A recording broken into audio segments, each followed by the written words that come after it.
All right, we're on time today for getting started after the sound of the internet. Not actually on time for what I said I was going to be online today. We're about an hour behind where I thought I was going to be, and that's okay. All right, where are we though? We're right here. Let's get started. Nostalgia sounds indeed. that one feels right. Let me scroll up here. Not and Getty, welcome in. Hello. Hello, good afternoon. Fudge Darling, hello. Fudge Darling, I got your postcard. Thank you. I was at the P.O. Box this morning and I received it. Thank you. The place that it was from, I recall hearing about when I was a kid. And like as an adult, but I was closer to that area as a child. Anyway, very cool. It was neat to see that. Twinderella, welcome in. Hello. Good afternoon. Shayna, hi. Happy Wednesday. Mr. Miami Cool, welcome in. Happy Wednesday to you too. Liz, welcome. Also double modding and working. Indeed. I hope Sharp Balloons' stream is going well today. I saw she was on. I was gonna try to lurk a little bit. I was looking for a little bit earlier, and then I had to go to pick up school. But super cool. Did I not hear you knocking? I did not hear you knocking. Did your keys not work? Well, you got them. They work. They work now. Mrs. Sassy Pants, welcome in. Good day. So Fluff, hello. You have to pull. Yeah, it's all about technique, as you know. Baker, welcome. Samantha on YouTube, hello, welcome in. Hello, happy Wednesday. What do I need to make the most authentic Philly cheesesteak? Do I need steakums? You could use steakums. You need beef. Generally speaking, you want like a ribeye, some sort of like shaved ribeye. Fried onions. Provolone, American, or... Sorry, Calvin just has a knife. Provolone cheese, American cheese, or Cheese Whiz. And a roll. That's it. That's it. So far, still cold and snowing here. We did have fun at the park today. I mean, I talked to other adults, which I enjoy socializing, and Calvin played and had a good time. So that was nice. I see who it's from. We're gonna keep that box off over here until we know what it is, until we see what's in there. Master Splits, we're gonna make a Philly cheesesteak today. No farther notes.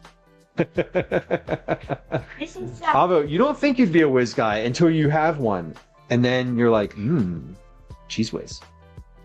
But he's actually pizza. Oh, cool. That's great.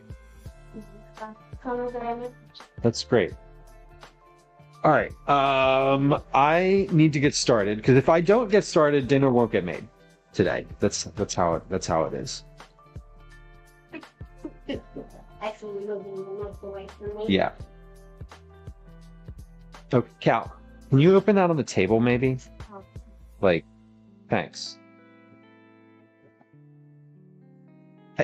There's stuff. There's like stuff spilling out onto the counter here, and just use the table.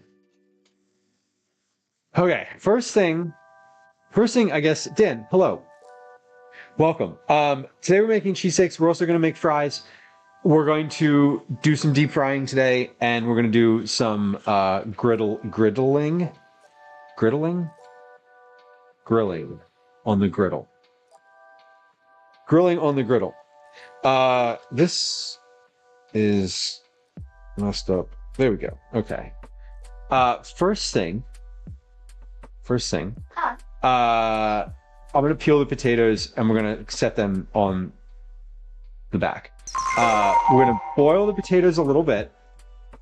We're gonna parboil the potato. We're gonna cut the potatoes and parboil the potatoes, and then we're going to let them rest for a few minutes, and then we're gonna fry them. We're gonna do like all of that as like the first action. We're gonna fry them twice, and they need to rest in between things. So we're gonna get the potatoes done and through their first fry. Then we're going to like prep all the stuff for the cheesesteaks. Then we're going to do the second fry of the potatoes. Then we'll do the actual cheesesteak, because the actual cheesesteak process doesn't take very long. Like most of the day today is going to be potato based for fries. So FYI. We had, but in a different format. That's what splits. I am happy to make cheesesteaks. Fortunately, everyone in my house likes cheesesteaks. So we're having cheesesteaks tonight for dinner and fries. Yep. After you get back from karate, they should be well on their way, if not ready. Okay.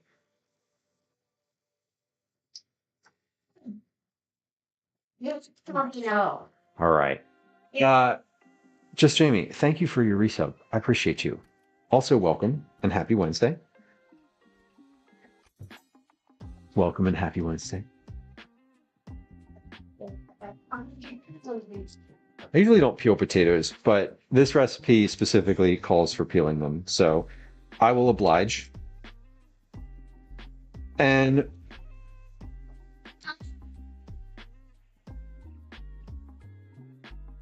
what? Yeah, yes. Sorry, there's like basically the moment I hit, there was nobody in the house at all. Nobody talking, no noise, zero noise. And then like literally the moment I hit go live, everyone got home. So that was like the noise of everyone coming into the house for the first time. Like it happens after karate, but that was just like today's first time of everyone being back home. All right, we're through it. They're upstairs now. Family first. Yeah, no, of course. So if I'm hungry and I want to eat dinner, like I was at the playground and Calvin was like, I want to play for a little longer. And I'm like, I just want to make fries. But him getting to play longer is important too. So okay, how do we cut these? So these should be, what does this recipe say? About a 1/4 inch peeled and cut into 1/4 inch by 1/4 inch fries. Keep raw potato sticks submerged in a bowl of water after cutting. Yeah, always carry an emergency snack. I didn't, and I usually don't. I'm usually just like, all right, go home. I think I needed one for myself today.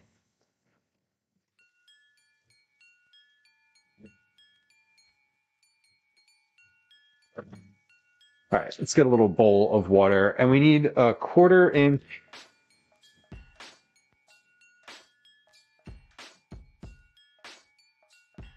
So this potato is 1 3/4.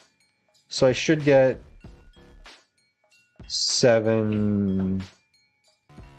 Yeah, about 7 cuts out of this. Let's just get a little like a 1 inch one. Yeah.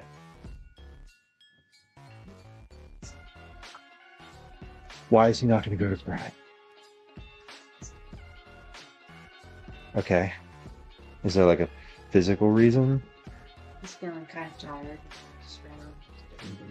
Okay. Maybe he could do his reading instead of media time during karate time then. Are you saying maybe, or are you saying? I'm saying that because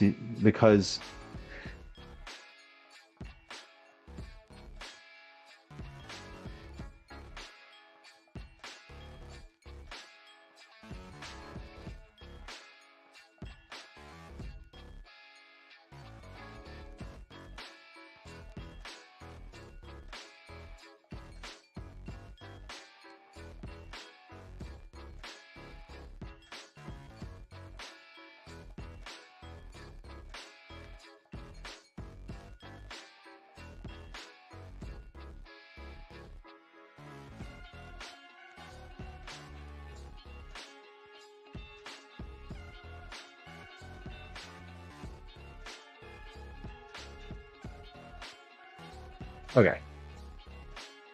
We're back. We're let me see. Wait. Where do we put that little mark? It doesn't matter. Quarter inch slices. Liz, I am very colorful today. I'm in 2 Twitch branded things, actually. Yeah, that's about a quarter inch. Okay, cool. This shirt is from the Lyle Forever channel. Therapy Gecko.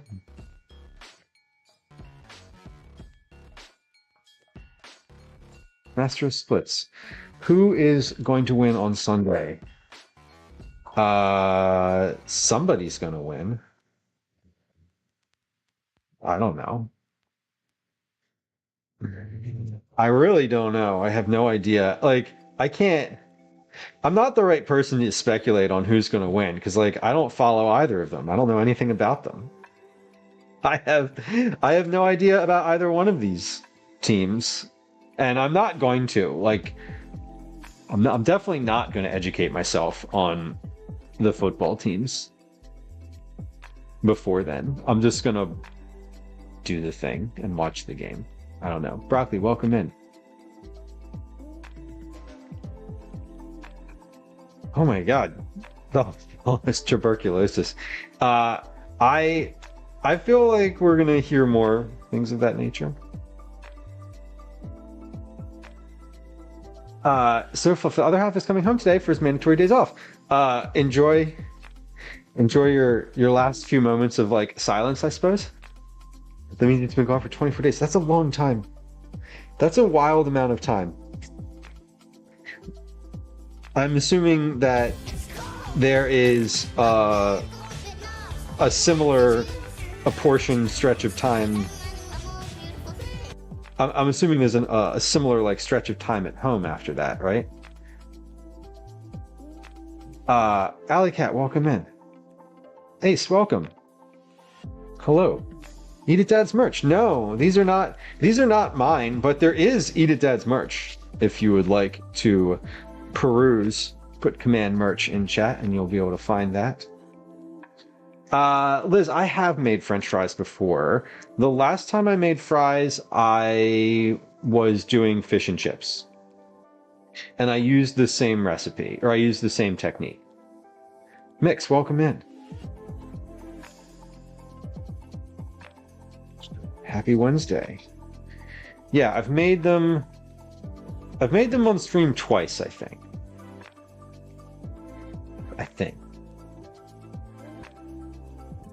I know that I made them with crab cakes, and I know that I've made fish and chips on stream.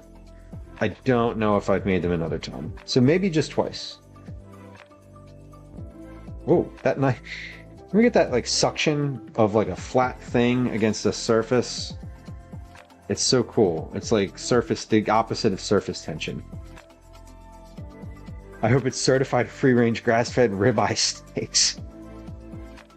It's not those things. My super mask. Yeah, I just bought some new masks.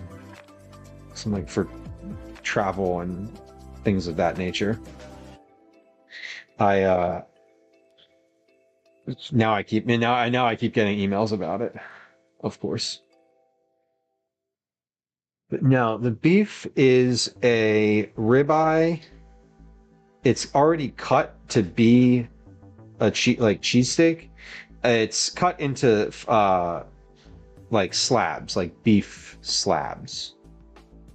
And so it is basically you like put it on the griddle and then you chop it apart on the griddle. After a little bit. You grill it for a few moments, then you chop it apart. Then you continue grilling it, and then it's done. Then you put cheese on top of it and put a little bowl or some type of like thing so that the cheese melts into the beef, and then you take all of that and you put it on a roll and You add onions, fried onions to it, and that's it. That's all a cheesesteak is. And so if you have everything prepped and like ready to go, making an actual cheesesteak, like if you're making a cheesesteak in one of the places in Reading Terminal Market, from like the moment you order it until the moment it comes out is like 4 minutes. So they are relatively quick to make. So we're also doing fries today, because that's what you order with a cheesesteak. Fries.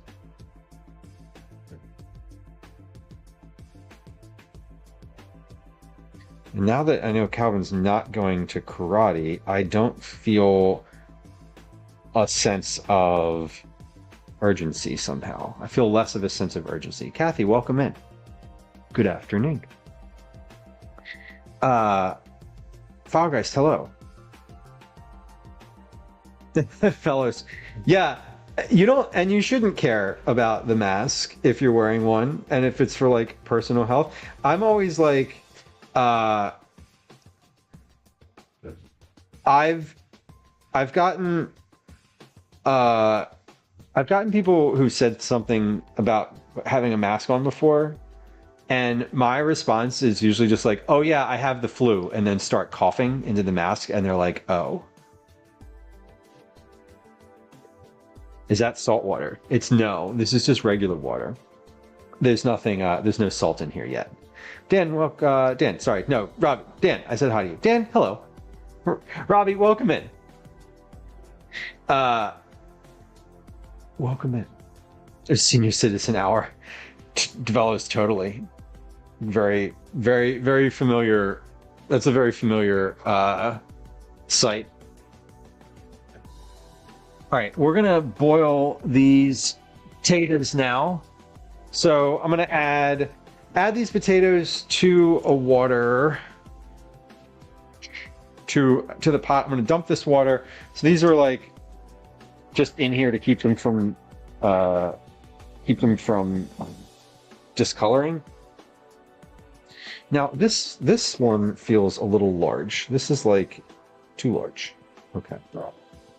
Let's see. Are there any other like large chunky fries that somehow escaped another cut? Like some of the ones that were on like the sides or the edges needed one additional cut and didn't get there.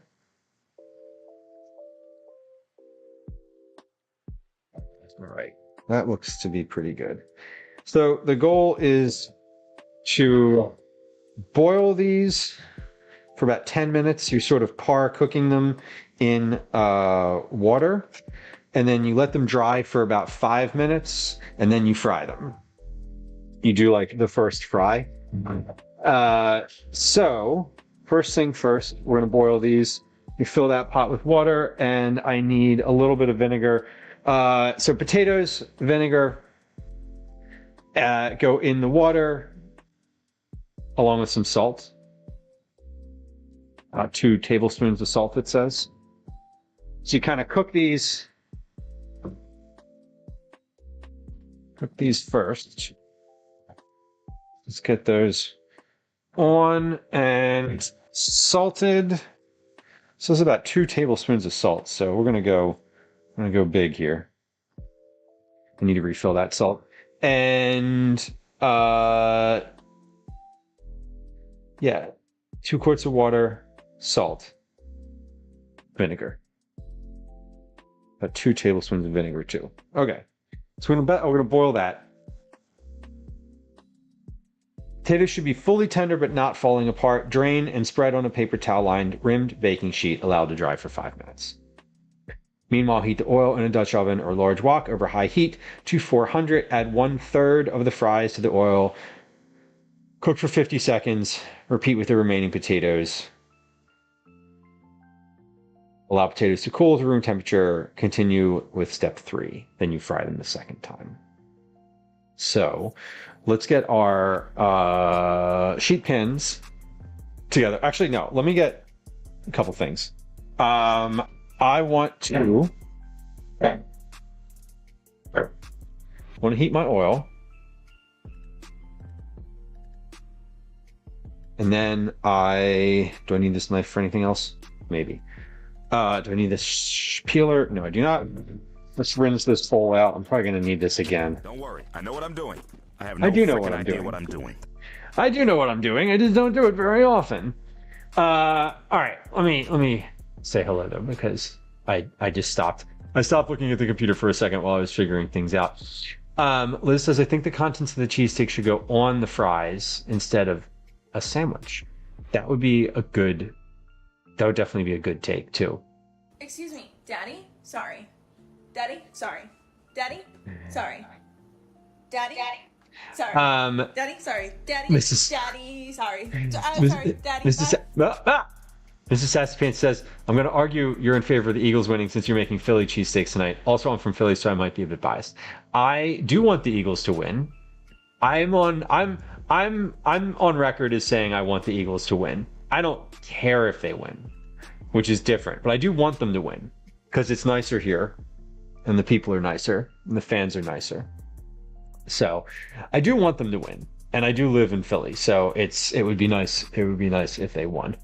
Angry Rook, welcome in. Hello, good afternoon.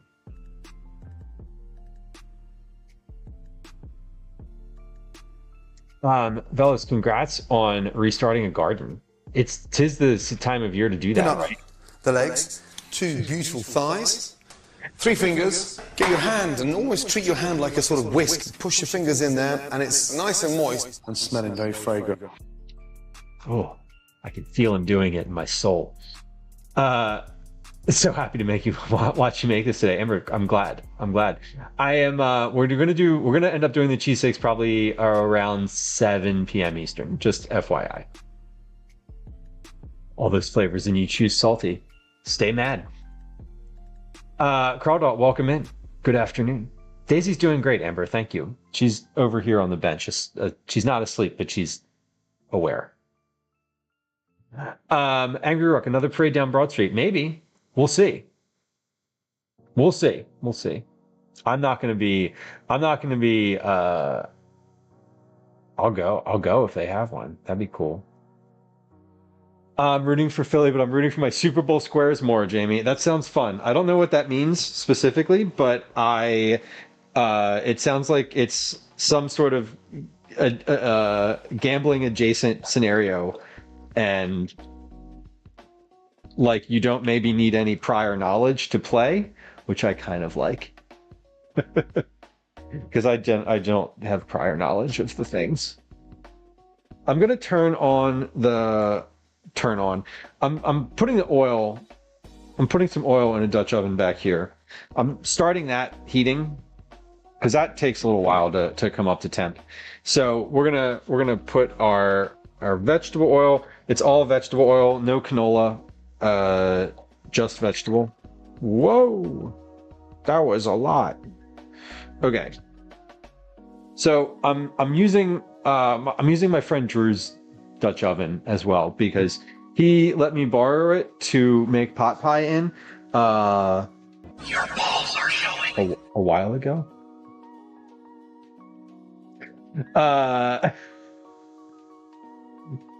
He loaned it to me a while ago and hasn't asked for it back, so I'm just gonna continue using it. Hold on, let me rinse this thermometer off before I put that in there. All right, now that the potatoes are in and starting to boil, or starting to get hot, I am going to get. We're gonna season the steak.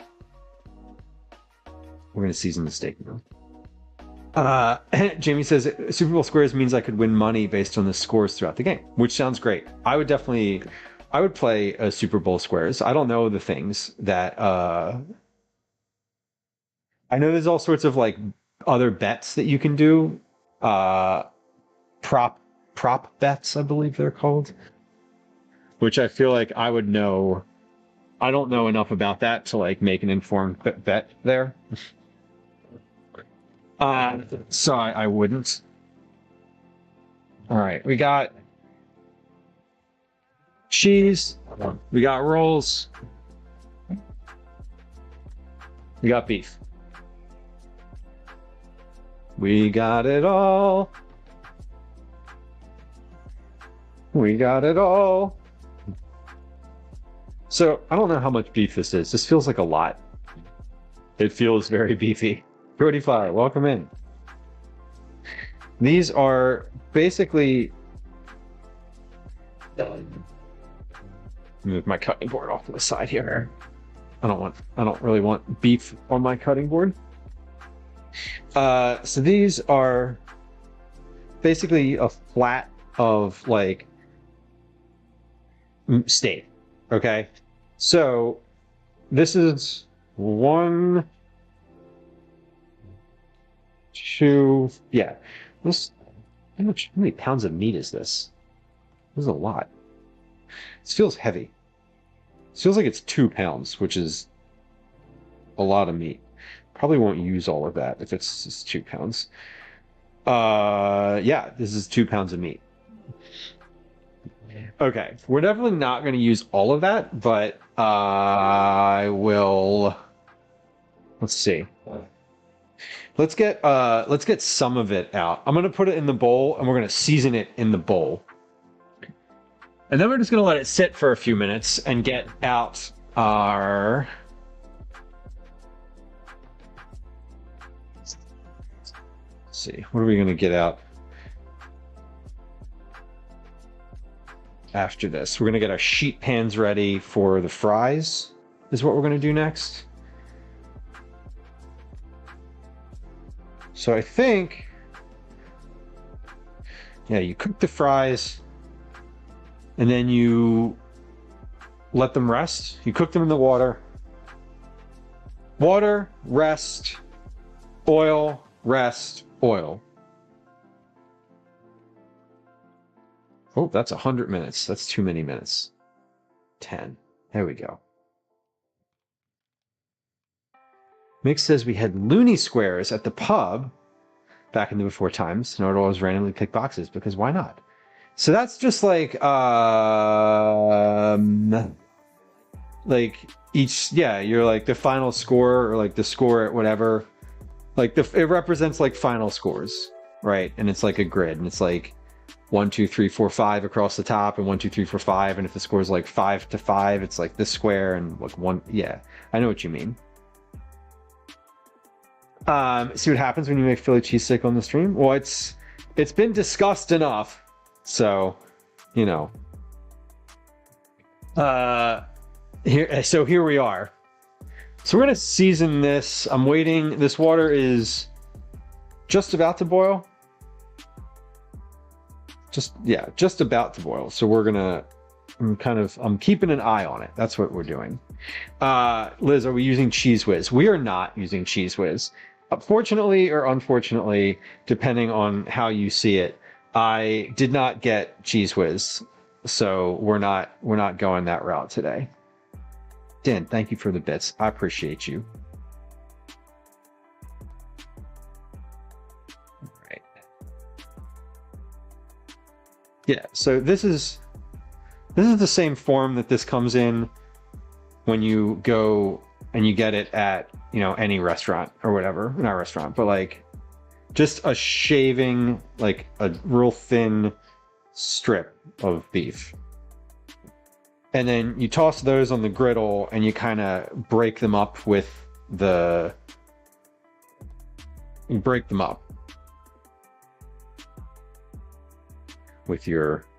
cooking implements. And that becomes your cheesesteak. Liz asks, is Cheese Whiz controversial? No. No. I mean, not to... I don't think... Controversial in a sense of like, are there people who think it's not good? Yes, that is true. But controversial in a sense of people saying like, that doesn't belong on a real cheesesteak? No, they're not controversial in that way. It's not controversial in that way. I think Philadelphians, by and large, support Cheese Whiz as a proper cheese on a cheesesteak.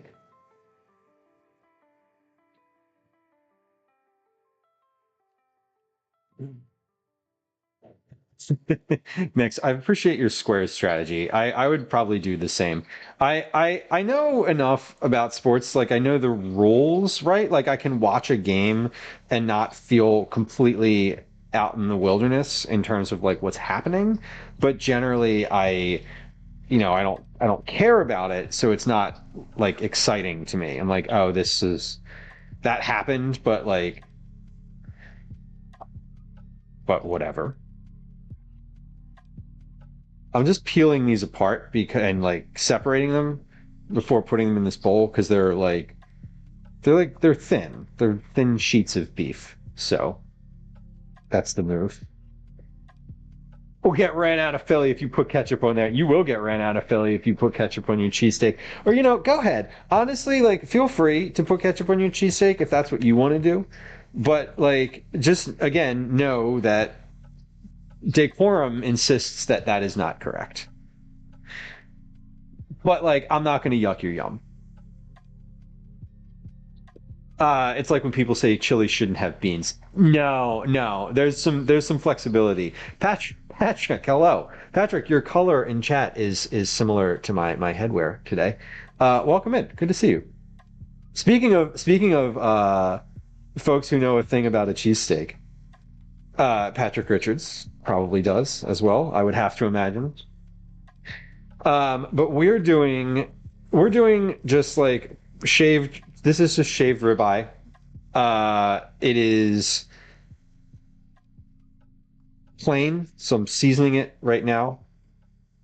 And then we're gonna let this rest for a few minutes as everything else kind of comes together. Let's see, what is our temperature at? We're at 2, so we got a little ways to go here. We're at like 2 something in there.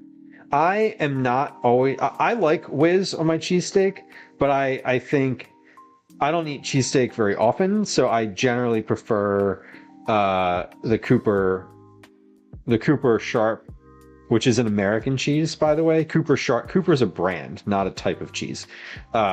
Cooper brand cheese, Sharp American cheese. It's like cheddar, only more processed. All right. One more salt in here. This looks nice and salted.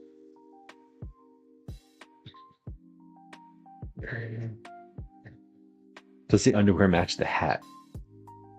That presupposes something. Your question makes an assumption that we're not gonna go there. What are Gwen and Cal's thoughts on dinner? No, I said it matched the hat. It matches my hat. It matches the colorway of my hat. It has nothing to do with underwear.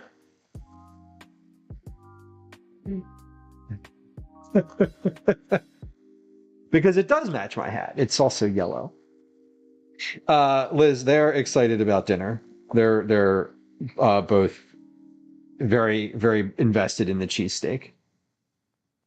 Maybe he doesn't wear underwear. See, now we're getting somewhere. I said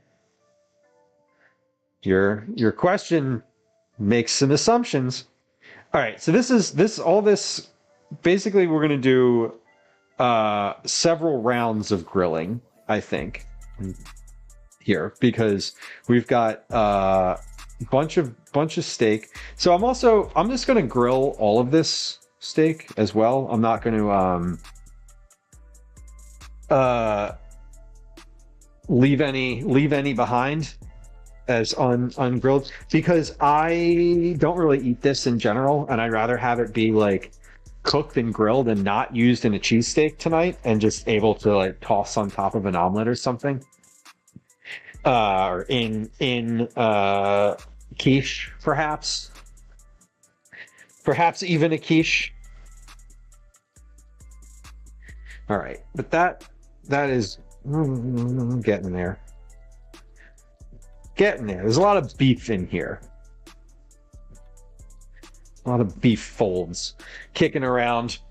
So I am season, and then I said we're going to get ready for our fries here, because that is... The fries are coming next, and they're coming quick. This water is about to boil. Or rather, it is... I would say this water is boiling. Okay. That took 8 minutes to get there, to get to the boiling stage. So we're going to... I'm going to set another timer here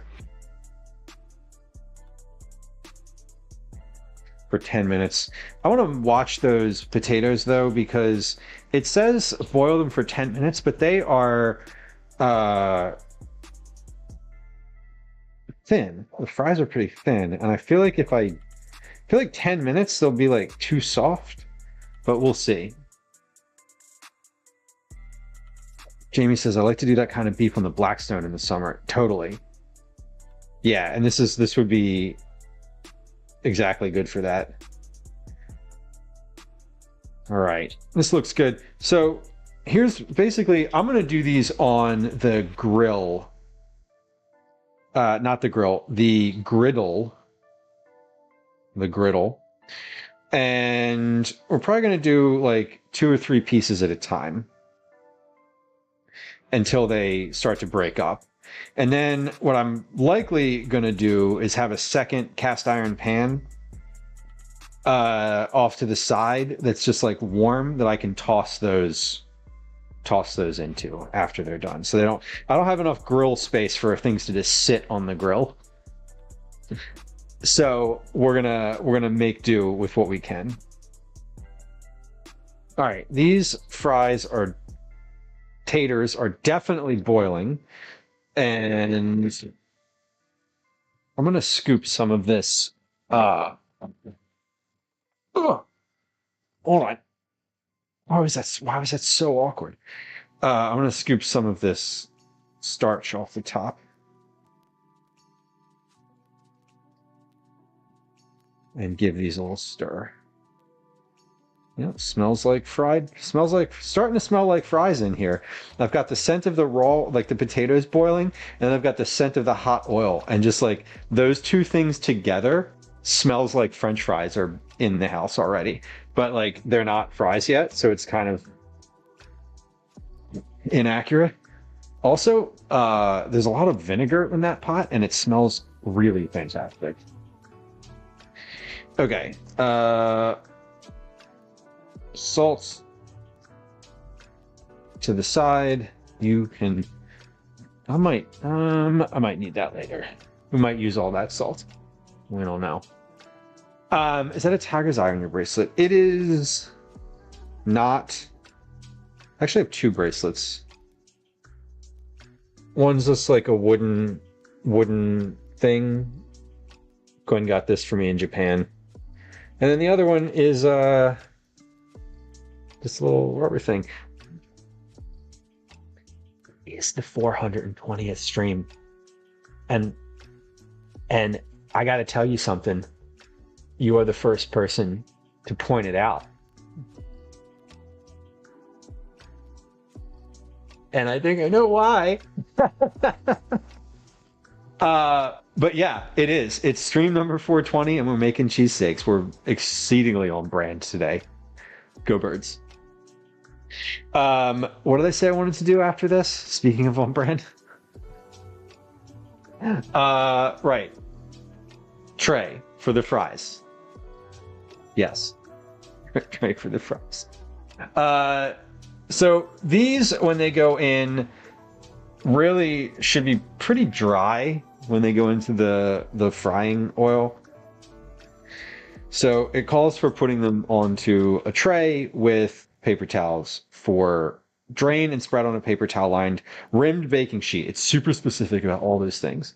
Allow it to dry for 5 minutes. Heat the oil in a Dutch oven.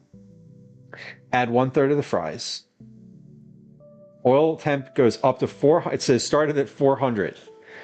That's spicy for hot oil. And cook for 50 seconds. move to a second towel-lined baking sheet. Okay, so we need 2 of these sheets. Great. We don't salt them at this point. There's no... It doesn't say to salt anything yet. We salted them in the pot itself over here. All right, what's my oil at? Oil is at 310. So we're not quite there yet on the oil. We're not quite there yet on the fries. Although, I turned those down. I turned those down a lot because I was just like, oh, they're boiling rapidly. So now they stopped boiling, but let's check one of the thin ones in here. Let's get one of the like svelte little fries out. Ah! All right. Yeah. 4 more minutes and these are definitely going to be good. So I'm keeping an eye on those because I don't want the fries to overcook in that water. While we're waiting, what else can I do to prep here? We have 2 different types of rolls, too.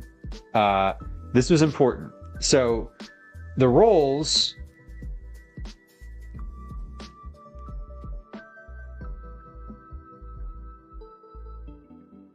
we have on the right, your left, these are Amoroso rolls. Amoroso's rolls. These are Liscio rolls. These are 2 of the like rolls that people were like, what kind of rolls are make an authentic Philly cheesesteak? These 2. Along with about like 10 others. So those are the ones you can usually get in the grocery store, which I did. So they need to be sliced. They do not come sliced. They come in loose in a bag. Cthulhu, welcome in. 420 with an authentic Philly cheesesteak. That's correct. We had to, and it just worked out that way. I didn't plan it like this. That's how it happened. That is just how, I was going to say how the cookie crumbles, and then I was trying to think of something else, and then I couldn't. And so I just ended up saying nothing. So there's that. Boris, welcome in. Patrick, thank you for the gifty to Cthulhu. Appreciate it. We appreciate it. Ty, welcome in. Hello. Are you doing onion and peppers? Onion only. Onion only. Fried onion, though. Yes, for sure. Fried onion. And then the cheese, Ty, is an American cheese. It is the Cooper brand Sharp American cheese, which is the type of cheese that you would get. It's local to this region, but Cooper Sharp is one of like the most common cheesesteak cheeses.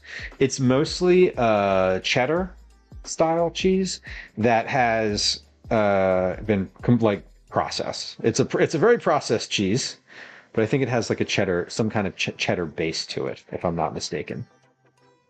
So I'm gonna slice up 4 of these rolls to start. So here's my goal today. I want to be able to we're gonna make these cheesesteaks. I just sliced that one in half, completely in half. So we're gonna come back here and not slice entirely. There we go. The goal is to make these and then put them in some parchment. We're just going to wrap them in parchment, because one of the things with a cheesesteak that when you get this at a restaurant, you don't get this experience, and it makes it better. But one of the best parts about a cheesesteak is the marination that happens when you wrap it up in paper and you kind of have it for a few minutes, and it sort of starts to it melts together, basically. Everything the cheese starts to melt or starts to solidify again, and then it kind of it melts together in the package, and you open it up and it's still hot, but it's more manageable. So you have to do that, right? And when you don't do that, like when you get one at a restaurant, you order like a cheesesteak and you're out somewhere and they bring it over on a plate and the roll is like slice your gums sharp. That all is avoided from the steam.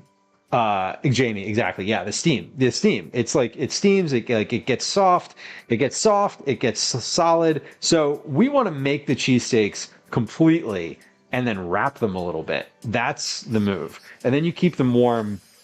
Then you keep them warm in the oven. Everything can be in the oven today, which is kind of nice.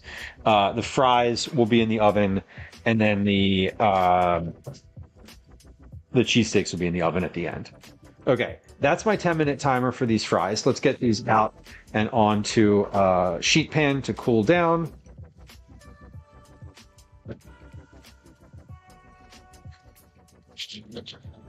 Yeah, so some of these like real small ones already fell apart, but the rest of them are doing great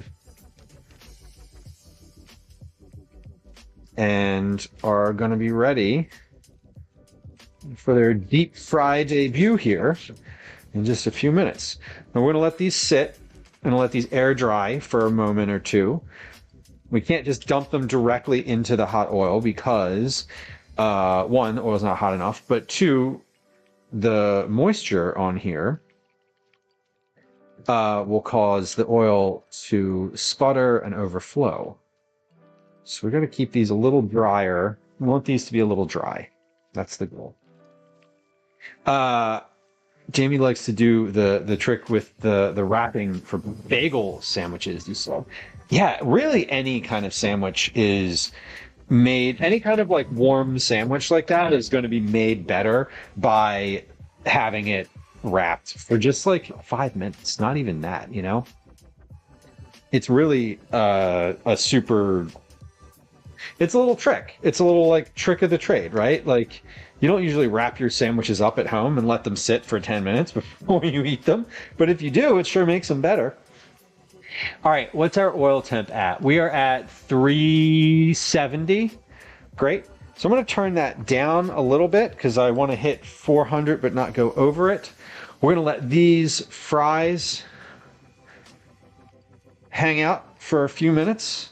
So these are, some of these started to break apart, but overall most of them are good. Mick says at home they go in the parchment and then into the oven and warm for like 20 minutes, so it feels like takeout. Exactly. Yeah, you gotta let them sit. You have to let them sit for just a little while. They're so much better that way.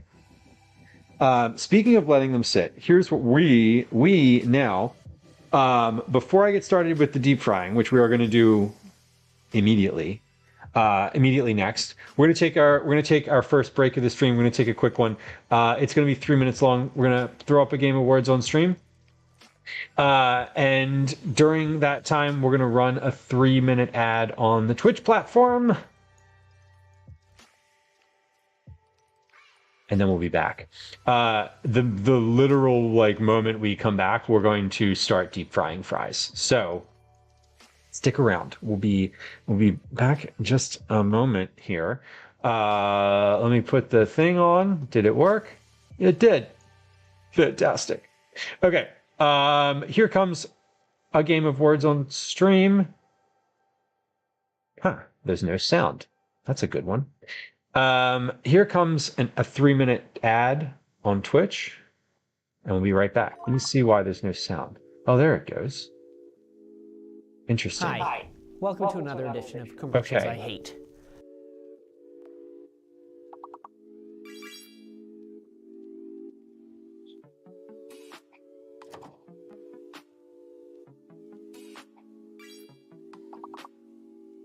Makes a colic.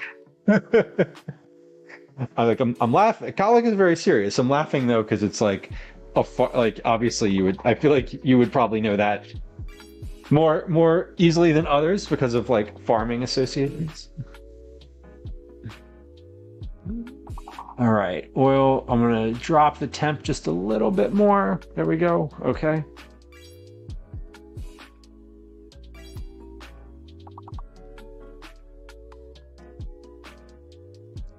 Oh, I need to cut up. I'm going to need to cut up onions too. That's the other thing that we need to get done.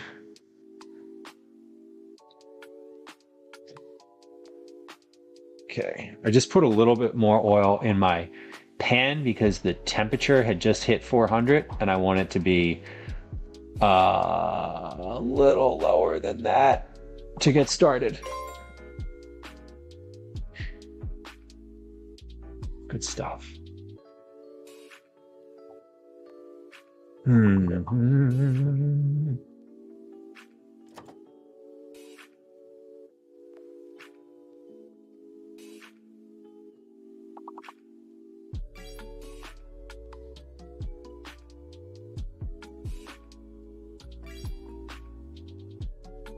Yay, I got one.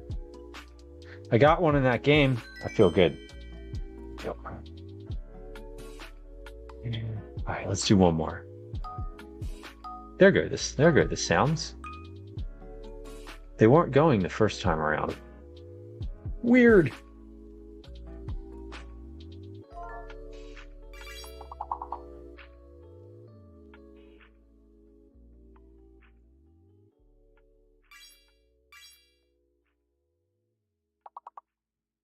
All right.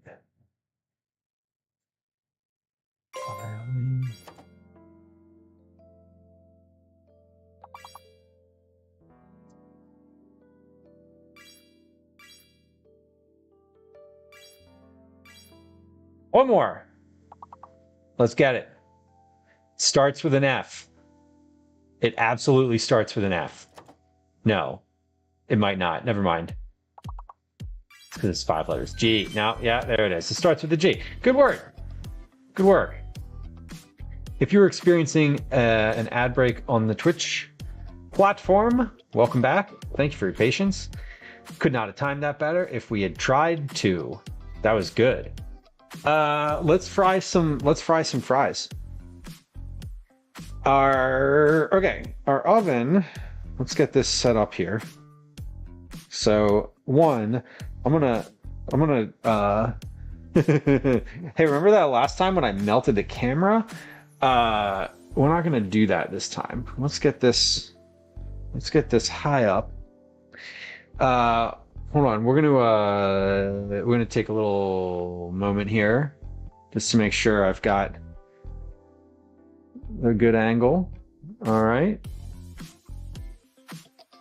Okay. We are going to. Can I get this camera any higher than that? It's 420. We must get higher. There we go. Okay, that's that's about as that's good. I think we're good. Are you even cooking if you're not melting a camera? I mean, this camera has been through it, Mix. This is the one. This is the one that melted. This is the one that melted and made it. It made it out. All right, so our oil is at 380 degrees right now. Before we do that, I want to share that we have a fire blanket. We have a fire blanket. Just in case, and it's out. It's ready to go. All right, let's fry some fries. How do I get these in here? So I remember last time it was weird to like put them in because you can't like put them in with your hand, but I lined them up on this spatula and just like slid them in. So we're gonna do that. We're gonna do that again with this time. No water, Amber. Well, they were just boiling, so we'll see how it goes. They're feeling pretty gummy and pretty tacky right now. So they will still have some residual water. So I don't want to put I don't want to dump half of them in there all at once. That would be too much. So I'm going to try to put about a third of them in and see what we get to. Okay. So here we are. Are we ready? Are we ready? Where is my spider? Pause. Where is the...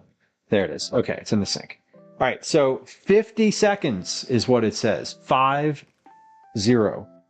50 seconds. So we're going to set a timer. I'm going to start the timer, and we're going to slowly ease these in. Oil is at 390, which is like pretty much exactly where I'd like it to be. Yep. So like I said, we're easing in. I can't put all of them in at once, but I can get them in. That's probably good.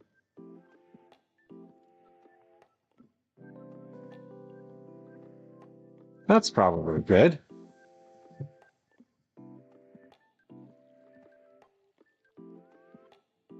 Okay. That was 50 seconds. So these are my par cooked fries. And then the next bake, or the next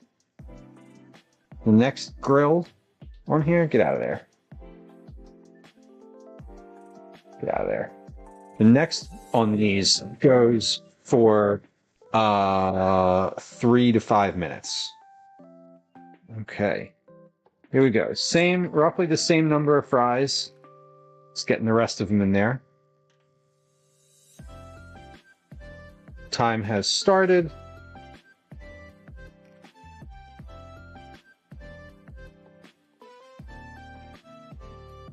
We can get a few more in there. There they go. Okay.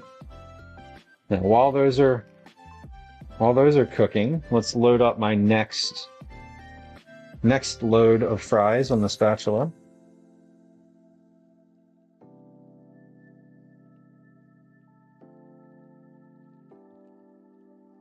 It says to agitate them as you're cooking them.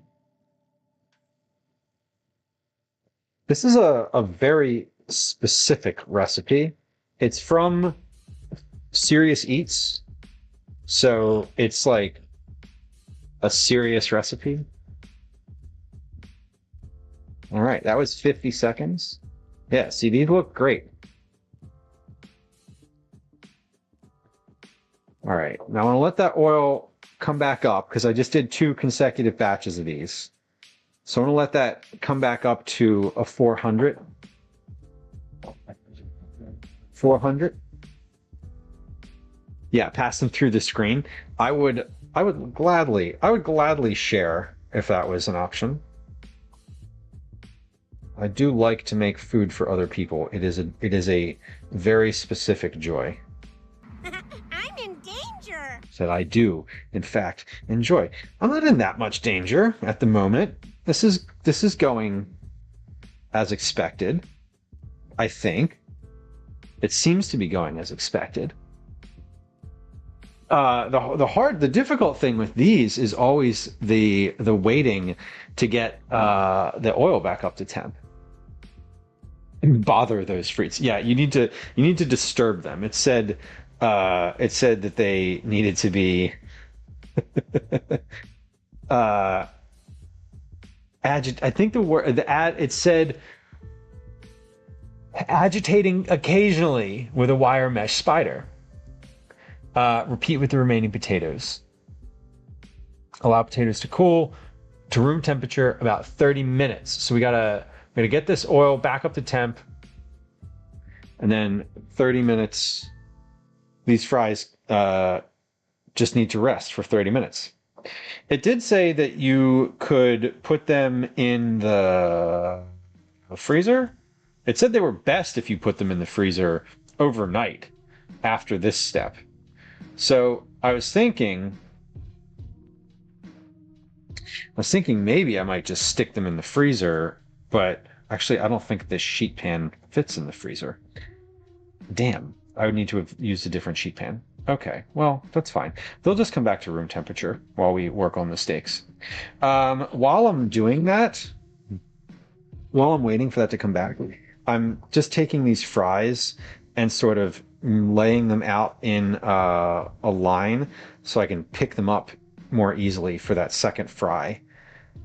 So I can just get the spatula because they're kind of delicate still. So some of them broke when they came out of the frying, and I'd like to just be able to get them more easily. So we'll lay them like that.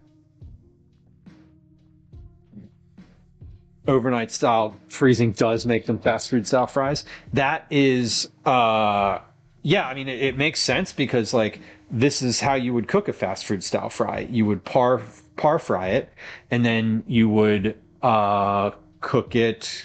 Then you would put it in the deep fryer from frozen, from cold. But I don't have the capacity to do that today because because I want to eat dinner today and not tomorrow. Master splits. The bread is on the counter. So the bread is right here. We've got our rolls sliced up, ready to go. We have both Licio rolls and Amoroso rolls.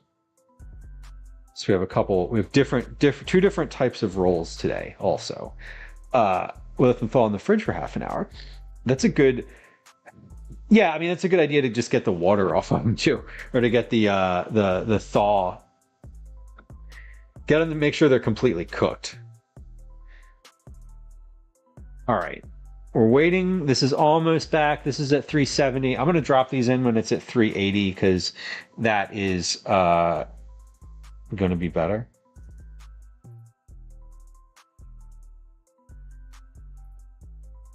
And not better, but we'll be there. It'll be fine. All right.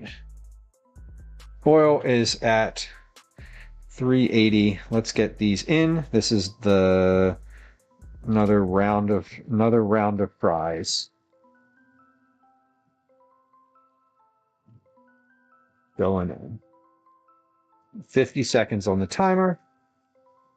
And while that's happening, I'm going to get my next round onto the spatula. Just slide in.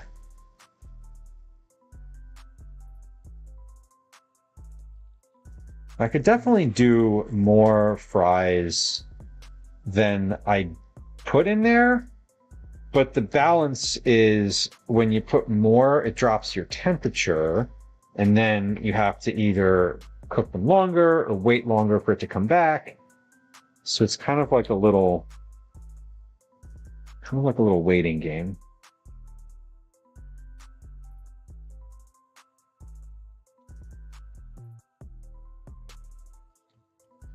All right. That was 50 seconds.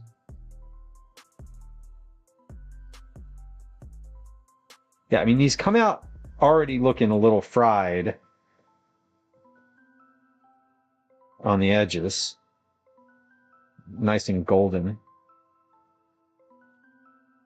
Really doesn't take that long to get that first fry done. All right. Let's get this next round. Oh, hold on. Missed one. Get this next round of fries. And one more. Okay. I'm going to give those about 60 seconds, maybe 70, because the oil was not as hot as it was on the first round, as that last round.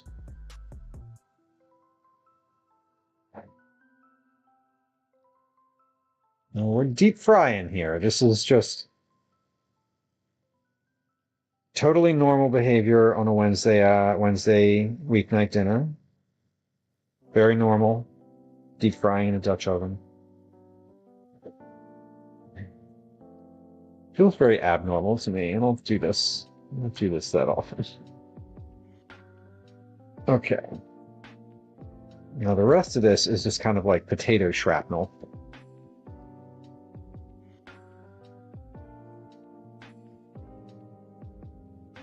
Mix, I imagine, yeah, I mean, if I did this regularly, I would probably change a lot with the technique, of course, but like, I could totally see doing this as like a pretty regular thing. Like, deep frying as a cooking method is super quick. Like, there's no, there's very little in the way of cooking methods that does it as fast as deep frying does. All right, we have one more batch of fries that needs to go in. The oil, though, is at 340, so I'm gonna let that go for another moment here while we we'll rearrange some of these fries in a little line. These just came out of the oil, so they're blazingly hot on my fingers. Ow, ow, ow, ow. Ow, ow, ow, ow. It's okay. That's how you get used to touching hot stuff. You touch hot stuff, and then you get used to it. There. Okay. Good. All right, so these are going to be ready like for the next fry. They'll have dried off a little bit. I might pop those. I don't think I can fit that sheet pan in the freezer, but I might try. Let's see. Am I able to move anything around here? No, we're not even going to worry. We're not going to worry about it. We're just going to bring them back to room temperature, like it says, because that's fine, and that'll be okay. All right, almost. My burner is at its hottest, so we're getting there as soon as we can. These fries need to rest for 30 minutes, it says. And then we do our next fry. So in that 30 minutes, we're going to fry some onions on the stove, and we're going to start frying the beef. And the other thing with the beef, both the beef and the onions, it doesn't need to be. This is not a meal that's like served immediately. Like, this is not what I would call a fried egg meal, where, you know, when you get a fried egg on your dinner, the egg should be hot, the yolk should be a little runny, and like not much more than no more than like 2 minutes should have elapsed since that egg was in the pan and that food was in front of you. This is not a meal like that. This is a meal where everything can hold hot. So we're moving forward. We're moving forward in basically any direction we can to get to the finish, because when things hit the finish line, they can just stay there until they're ready to be eaten. That's the nice part. Amber says a blooming onion would be great. I love a blooming onion. I am whatever nasty term you want to use for a blooming onion. That is such a good appetizer, not an appetizer. But it is impractical to do at home because they're very hard. They're like, I don't have a blooming onion like maker, you know what I mean? Yeah, Patrick, you know what I mean. You got like, you're just like, you know, all the kids are saying it now. Blooming onion is a full course meal. I said appetizer, and then I like checked myself on that, because if I'm alone, like a blooming onion and like a big salad is pretty good. What's in the sauce? I've never even considered the sauce. All right, we're at 370 now. We're gonna go for it. We're launching. This is the last round of fries. We'll pop these in. Glow. Last ones. There we go. Perfect. Look at that. I just had a very little bit of spillover. Only a little. Perfect. Woo-hoo-hoo.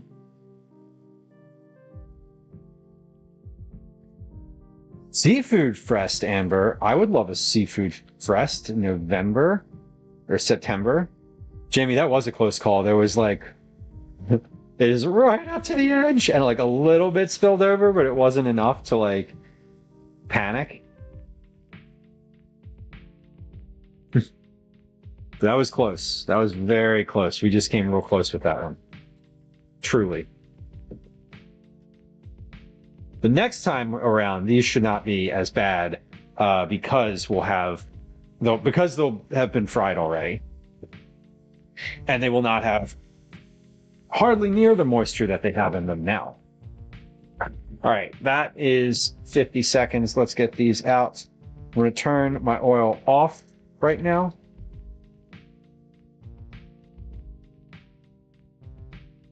Turning the burner for the oil is off. Fries are on the tray.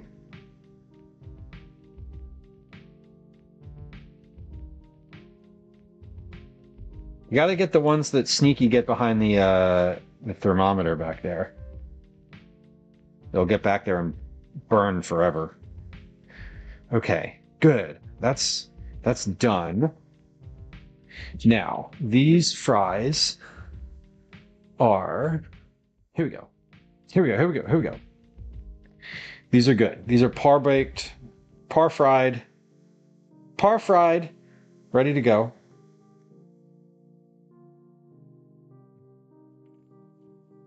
And we'll leave those sit out on the counter here for just a few moments, and we'll be in a good spot. We'll be ready to go with those. All right, onions are next. Mix, enjoy your dinner, I suppose. I'm assuming this is dinner, and not just the snack. All right. Pause. We did potatoes. We boiled. We first fried. Now we're cooling them. Can I fit this in my freezer?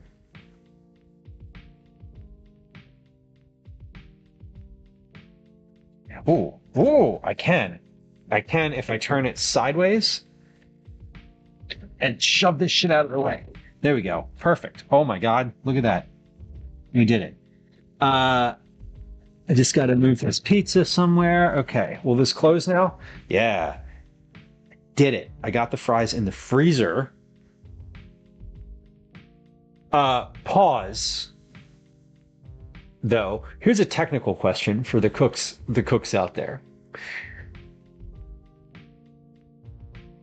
Putting the fries in the freezer right away, is that a good thing, or would it be better? Is it better to put the fries in the freezer for 30 minutes and then fry them?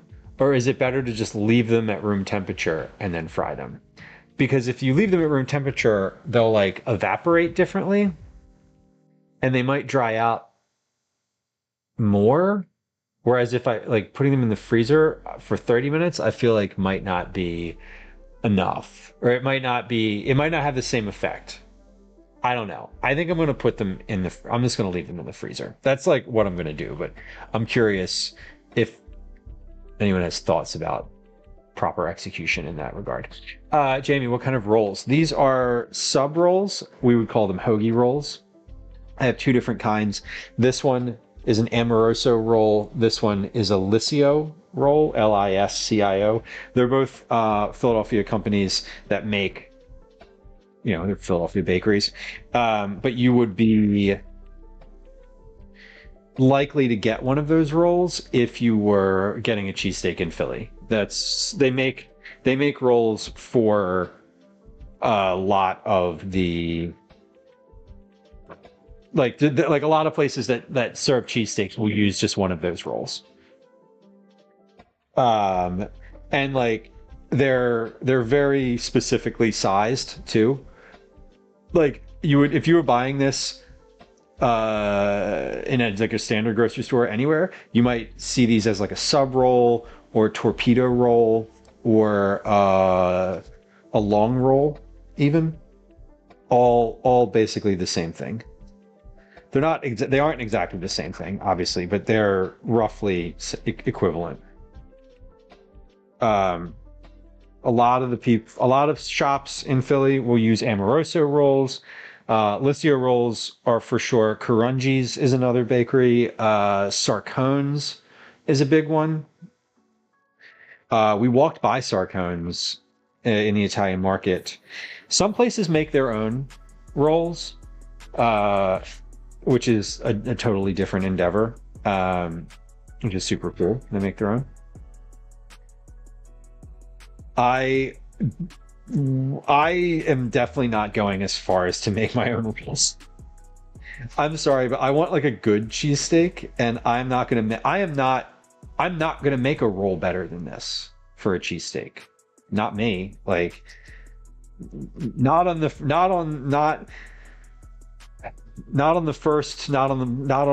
the 50th try. Let me just rephrase that. Not yet. And also the fact that I have not like really ever baked anything like a roll. That wasn't in the cards today. I was not going to be doing that today. Okay. Here's an existential question. How do I cut the onions? Do I make them long cut? I kind of like when my cheesesteak is like pieces of onion, like small pieces of onion. So that's what I'm gonna do. I don't always like when it's like a long piece, because what I'm gonna do eventually is everything gets mixed together. So you fry the steak on the griddle, then you put the cheese on. You fry the steak on the griddle, you chop it, you like get it all chopped up.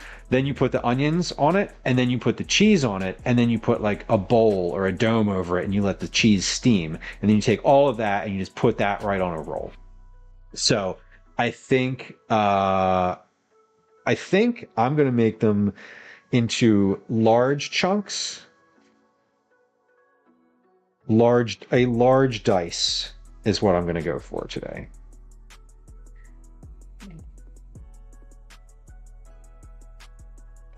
Because that way they will be able to mix in with the meat a little bit better. And I'm not sure how much I'm going to be able to get I'm not sure how small I'm going to be able to get the meat either. And when I say small, I mean chopped up. So we'll see. Everyone in the house prefers cheesesteak to be chipped instead of shaved. So a shaved cheesesteak, you would take the pieces that I put into here, just like the flats of beef, and you would put those on the grill, and then you would not cut them up. You would just grill them as they are, and then you kind of like fold them onto the roll. So that is the alternative. And different shops do them different ways. So we're just doing them the way that I prefer them. Oh, I'm fighting it. It's coming for me. This onion's coming for me.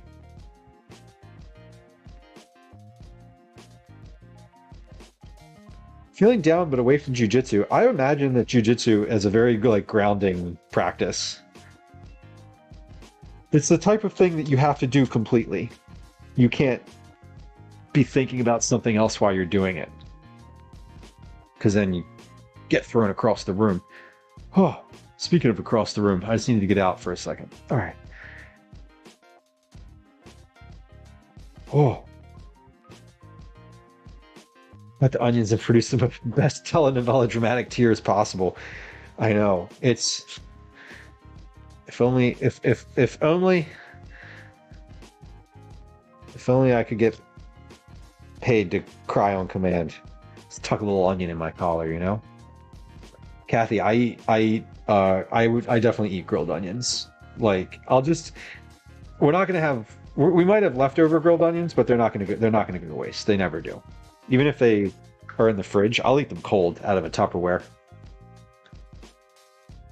Oh, excuse me. Amber, no mayo or mushrooms. Nope, not on this one. That is not a Philly cheesesteak.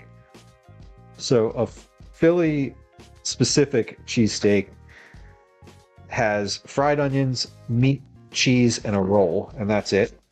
And you can get other toppings on it, totally up to you. It's totally reasonable to get other toppings. But from a general, what defines a Philly cheesesteak? What's the line? That's the line.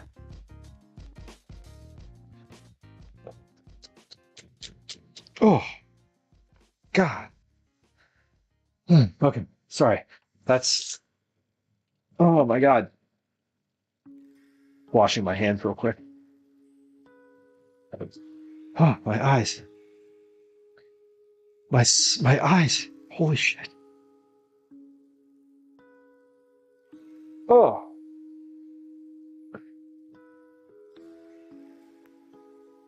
It's rough. Should have wore the goggles. I should have wore the goggles. Oh, they're in the drawer. They're in the drawer for now. I think we're through it now. I think we're through it now though. Oh. The onion goggles. Cry it out, right? Just like the baby method. Amber, you said you like yours with mayo, mushrooms, onions, and sometimes green peppers. I will definitely eat a steak sandwich with all of those things on there. I think that I also would not turn it away if it had a lettuce and tomato on it. Those would be good too. I'm just cleaning up the oil from the stove a little bit. Marianne, welcome in. Hello. Hello. Good to see you. Yeah, so the stove, I had a little oil overflow, and before that turns into a nice sticky mess down here, I'm going to soak that up with a towel. Because the oil just sort of, it gets into this sticky, tacky, awful state, and then it gets really hard to clean. But if you get it right away, it's usually okay. There we go. All right, now onions are cut. We need to fry the onions, and yeah, let's fry the onions right now while we're waiting for those fries. Slinko, welcome in. Speaking of fries, let me just check these. So I'm going to give these, here's what I'm going to do. I'm going to give these a little agitation with my hand here, just in case any little moisture started freezing any of these together. Yeah.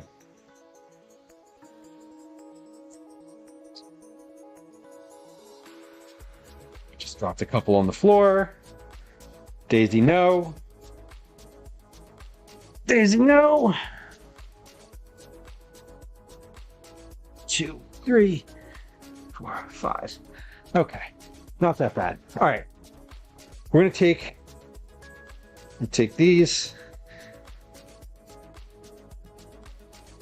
Daisy, get out. That's a potato. Get out. Get out. She's over here scavenging. Blow those off. Those are okay. All right, we're good. Let's make sure those aren't freezing together. That would be the worst if they were all in one big freezing clock. Okay, good. Did I miss any? No. Okay. Onions are going to go on the stove. I'm moving just kind of playing musical chairs with my oil here. Onions are going to... Let's do those on the griddle. That way we can sort of warm the griddle up. Jelly Beansies, welcome in. 5-second rule, right? Yeah, and we're I just picked them up and blew them off. I'm also going to cook them again. I'm going to cook them again. 2, I'm literally at my house, and 3, I swept before stream. So, all right, onions. We're gonna do those on the griddle. So let's let the griddle all heat it up. So we're gonna at this point we're gonna leave the griddle on the stove. So the griddle was in the oven already. The oven's at 200 degrees. The oven is just holding hot for the fries when they're finished and for the cheesesteaks when they're finished. So the oven is sort of like in a waiting game. We're going to toss all these onions on the griddle. We're going to salt them a little bit, and then we're going to have them cook for just a few minutes, and then I'm going to pop those onions into a cast iron pan to sit in the oven. So once they're fried, we're gonna put them in the oven. That way they're done and ready to just go on our steak. And then we're gonna do the same thing with the meat. And then we'll make the steaks. I might make the fries before I make the steaks, but we'll see. We'll see. This is looking good though. Beef is looking good. Daisy's around. Griddle is heating. Here we go. All right, let's get a little bit of oil on my griddle.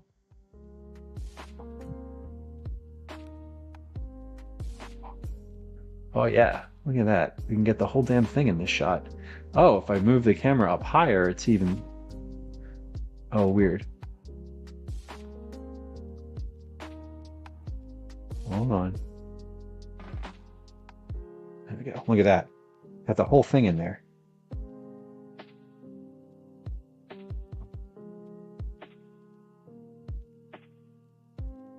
Amber says there's a place called Carl's Steak Subs. They've been on Phantom Gourmet. They're very well known. I feel like I've heard of that before. I don't know why. All right, griddle is at 3. I just adjusted it. Man, having that counter in the shot changes the white balance so much because the counter's so white. All right, here we go. Not Yeti, enjoy your lurk. So we're gonna throw our onions.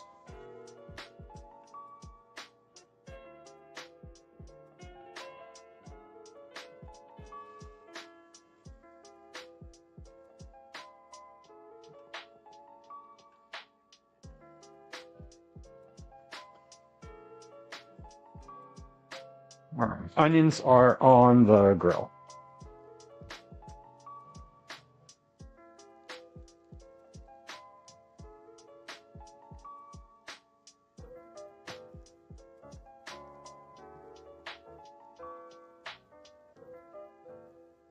We're basically just gonna fry these until they are translucent and much smaller than they are currently.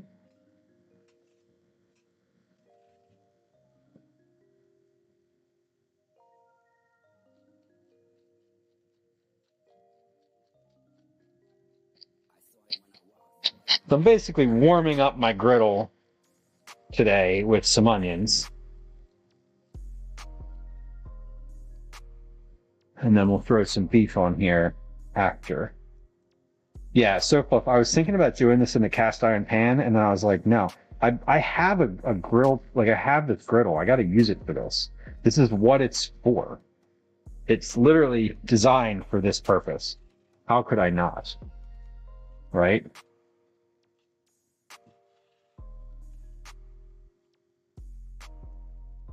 Now, this is not a huge grill, so I can't do the same, like, shift things around as much. But we can definitely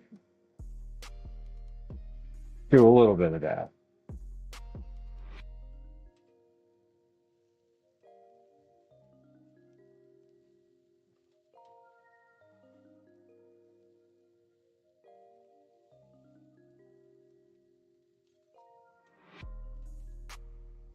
Yeah, Jamie, we got to work with what I got. And what I got is plenty. Like, I didn't need to use the griddle for this. I could use any one of the cast iron pans. Would also work really well. But the griddle is just fun.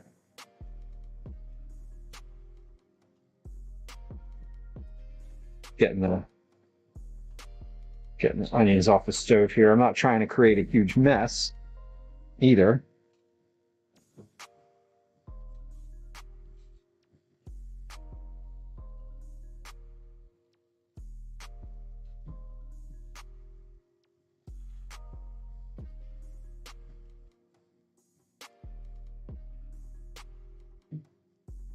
It is nice because the griddle is like the surface area. There's a lot more surface area, but I can spread things out a little nicer here.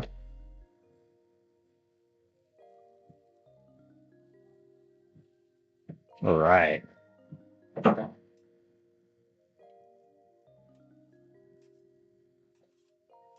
feel like I need a smaller, this one is too big. This tool is too large for what I'm doing. I need to get some sort of smaller, oh, obviously, we're going to use our bench scraper. Yeah. Look at that. That's perfect.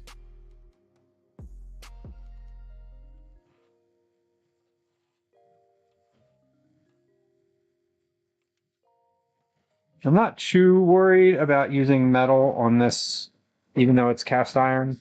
It's still a griddle, and it will be fine.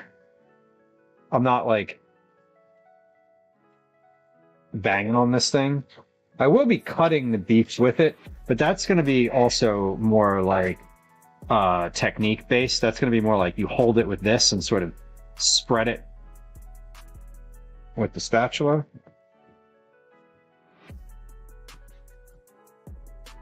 Yeah, the bench scraper is truly my favorite kitchen tool. It gets everyday use.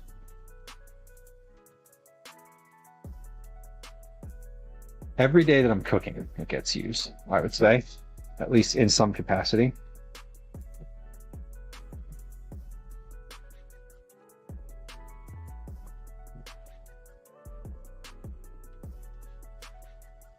Right. Useful for cold butter, Jamie. Yeah, totally.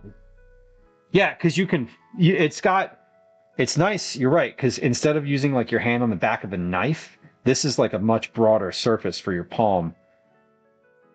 You can get a lot more leverage on that surface.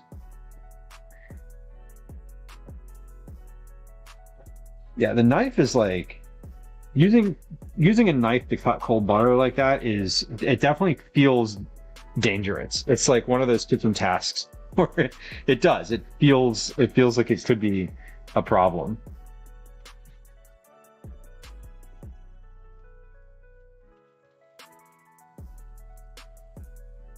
All right, these are looking really nice. We're not quite there yet, but we're getting there. I'm gonna let these sit for a moment. I'm gonna spread these out and let it sit now for just another moment. I don't have a lot of patience when it comes to letting things sit, especially on a grill.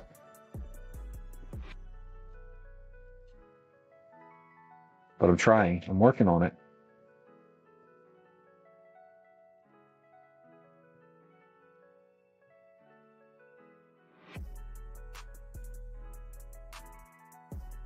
All right. Those look great. Well, they are looking good. That is true. I'm going to turn my oil back on, actually. I'm going to turn it on the back burner. I have a simmer burner back here. And I'm going to, I'm going to turn the simmer burner on so that the oil can stay hot. So I'm already just avoiding touching it anyway. Like, I might as well have it actually be hot. Yes, yeah, I let those sit for like 40 seconds, and they're super nice in the bottom.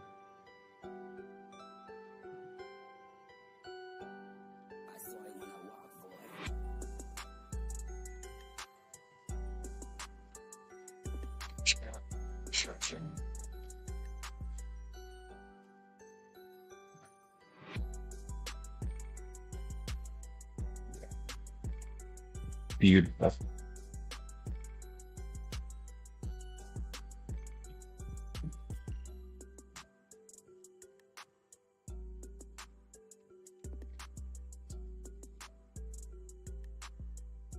beautiful. And it definitely stopped steaming as much as they were. They're still steaming a bit though, so still giving up some water. That one's not hardly fried at all. Get on there. You touch the grill. There. Okay. That one needed some encouragement.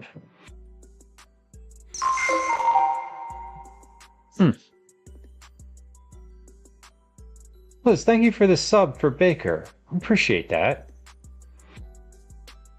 Appreciate that. Baker's been hanging around for a while now. Thanks for the gifted sub. Don't worry, I know what I'm doing. I have no freaking idea what I'm doing. I tried it. I do know what I'm doing. I'm just sometimes doing it a little differently. You know.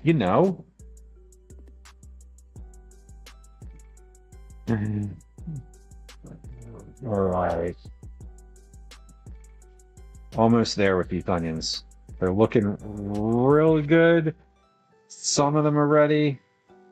Most of them are almost there.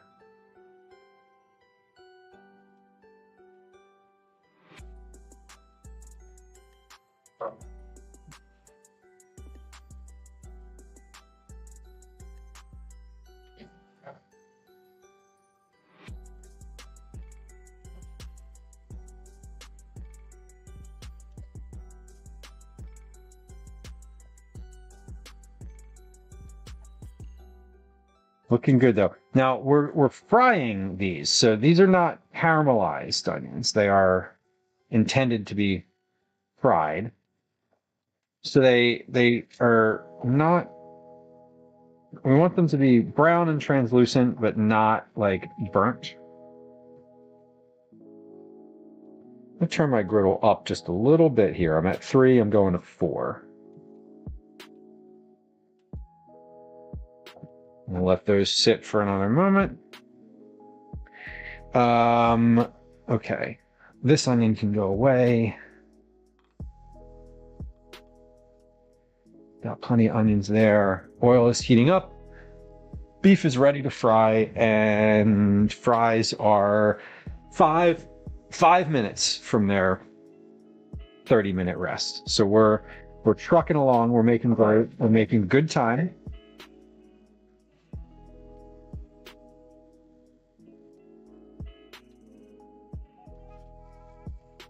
Now, if I'm being honest with myself and all of y'all, I am not making good time. I intended to start stream at 4 p.m. and I started around 5.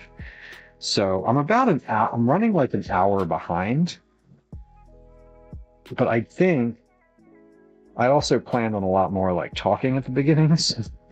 So we'll see. We're not going to make it for 7. That's for 1900 hours. That's for sure. Welcome in.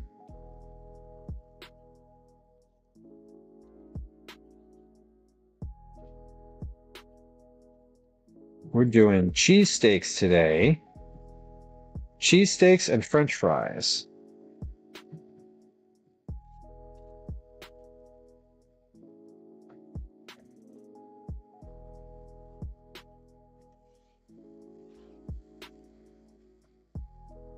Almost finished. I always consider the onions, fried onions, finished when there's more brown than white. Like when overall the sort of color shift happens. And it's hard to say exactly when that happens. But when you're at like 60% brown instead of 40, that's the spot for me.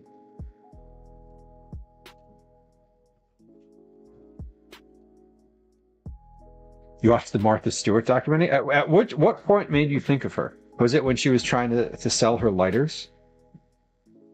I did make a point to talk about her lighters the other day. Was I talking? No, that was so. Oh, weird. That was an off-stream conversation that I had with somebody who was hating on Martha Stewart, and I was like, but I like her lighters. They do make lighting things easier.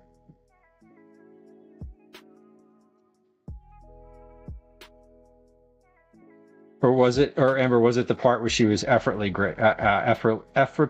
graceful? Was that what made you think of me too? Could have been. All right, these fried onions are maybe 2 minutes away from being finished.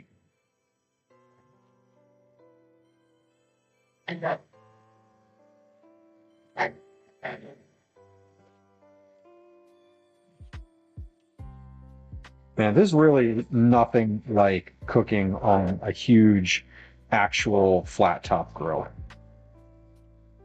for like the space that you have. It's so wild.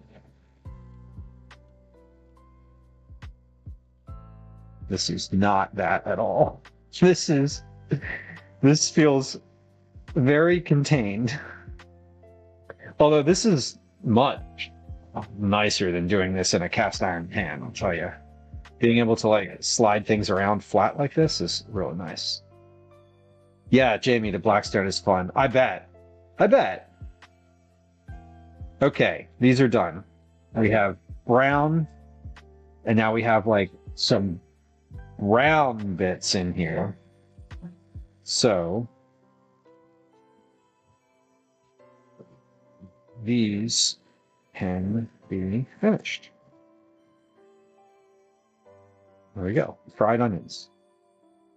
I'm gonna pop these right into this cast iron pan. And we're gonna toss those in the oven to stay warm. Now, if I had a much larger grill, I would just put these on the side where the grill wasn't on. Speaking of the grill being on, I'm going to turn that off for the moment.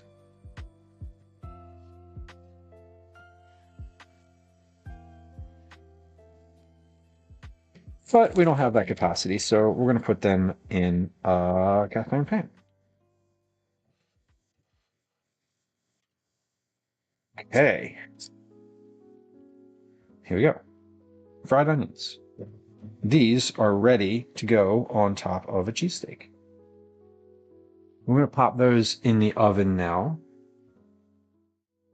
Actually, I'm going to try one of these first, just in case whatever. I'm going to try one because I want to try one because fucking fried onions are so good.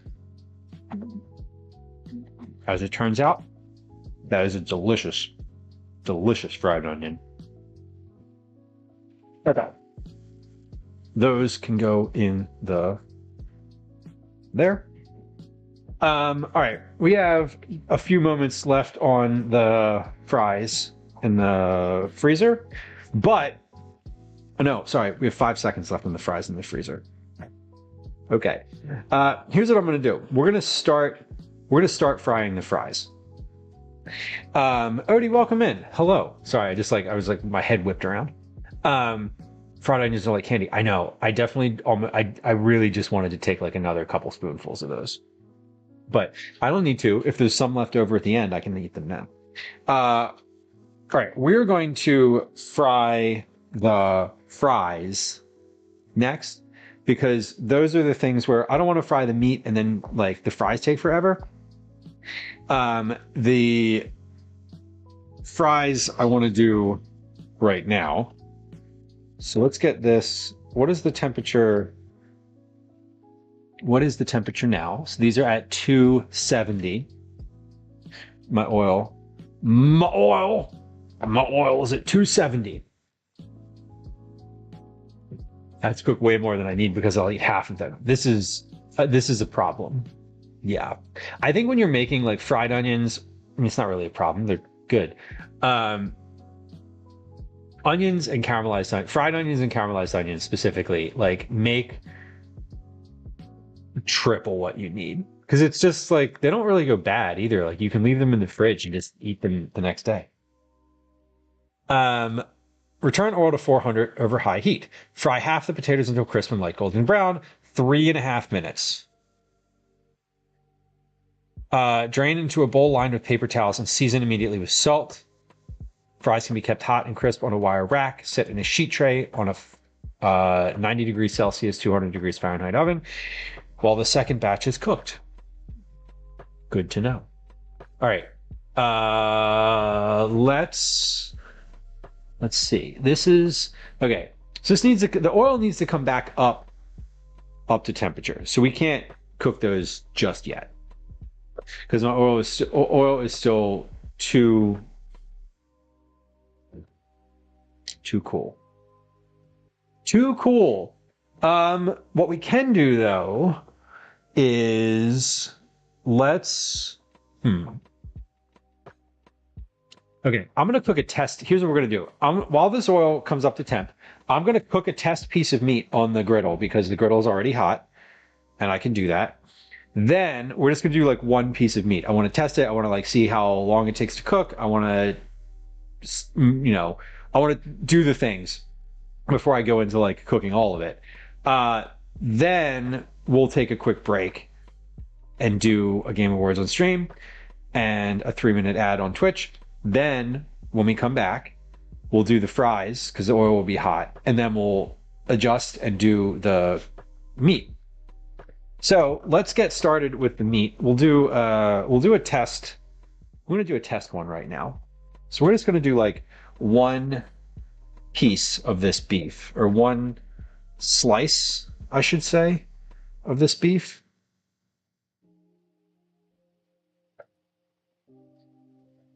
If you leave steak and onions raw, you can literally make a Philly cheesesteak tartare. You totally could. That would be a very interesting meal.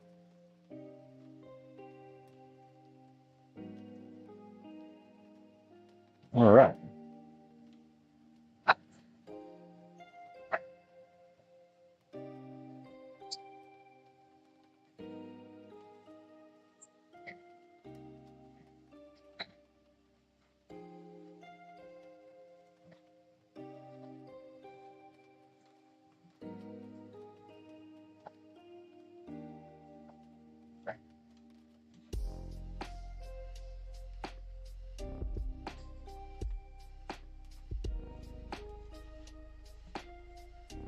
I hope you're watching because this is going quick. We're almost finished. I told you, our cheesesteak takes about 4 minutes to cook. Total. All in.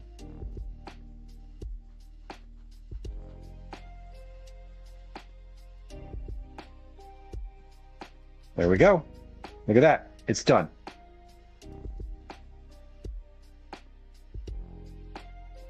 That was it.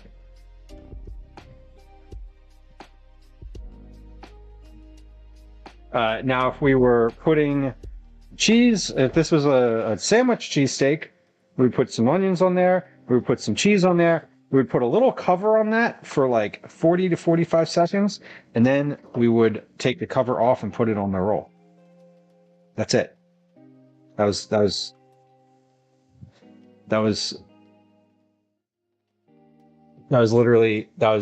as quick as a cheesesteak cooks. Garlio, welcome in. So I chopped it apart. I tossed it on the grill. I flattened it. I chopped it.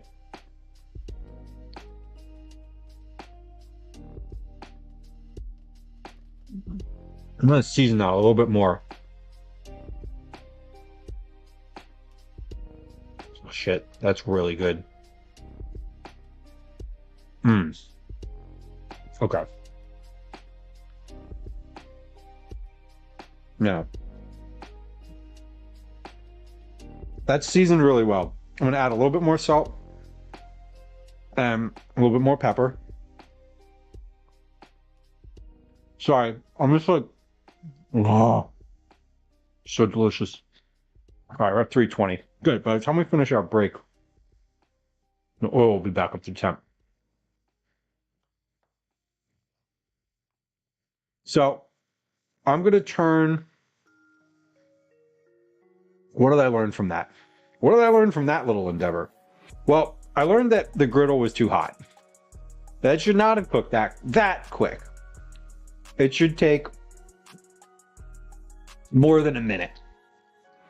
So the griddle was a little hot on that one, which is good to know. We're going to do that. The griddle was at 4. I think I'm going to put it at like 2.5 or 3 because I want this to cook a little slower. Because the thing with if you cook it too fast, right, then when you like throw the cheese on, the cheese won't have enough chance to melt before the rest of it like burns. So get a room. Oh, so good. Oh my god, that was that was really really good. I'm legitimately excited. But the other thing is, I'm gonna have to cook this beef in batches. So what we're gonna do is we're gonna cook it in batches. I'm gonna keep it warm in a pan or a crock or something. And then when I make once it's all done, we'll make the individual sandwich on the griddle. We'll like portion out the beef, put the onions on it, put the cheese on it, cover it so that it melts, and then we'll just put that onto one of the rolls. So this is all sort of about batch making. Everything here is like we're batching. We're batching. Okay. Beef is seasoned again. I don't feel like I need to season the beef once it's on the griddle. So a lot of when you like watch cheesesteaks get made, which if you live in Philly, you end up like watching cheesesteaks get made regularly enough. Usually they have just a big like shaker of salt and pepper right on top of the griddle, and like they put the meat down, and then it's just like seasoned salt, pepper. We're just doing that ahead of time. So that's really the only difference. The other difference, and the other thing that I want to note for grilling this is that I should put some oil. I should put some oil on my pan as well. Okay. Speaking of oil, my oil is at 350. So we're gonna do a quick break. When we come back from the break, we're gonna do our fries, and then immediately after that, we're gonna do our beef, and that'll be it for the cooking. Oh, we just heard a little pop in the oil. Dalio, you're riding on a horse? That's hopefully intentional. Sounds fun if it was. I haven't ridden on a horse in a long time. All right, here's a game of Words on Stream. We'll be back in just a moment.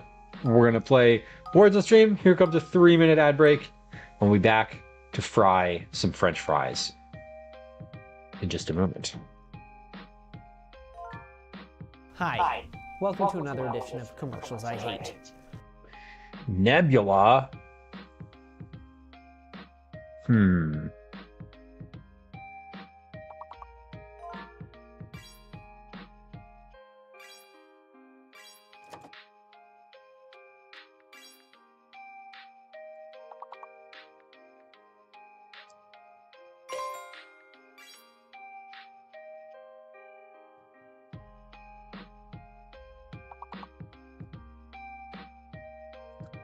Speaking of oil, let me make sure this doesn't jump above 400. Then I'll need to add more. It's not. Okay, good.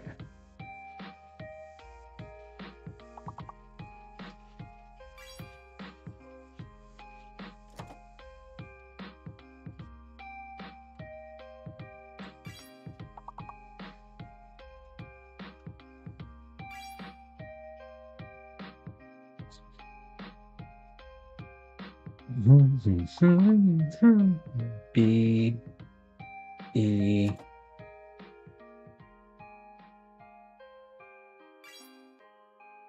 Bow. Ah, good word. Got one more. Elan. Elan. Good work. Definitely have time for one more. Ooh.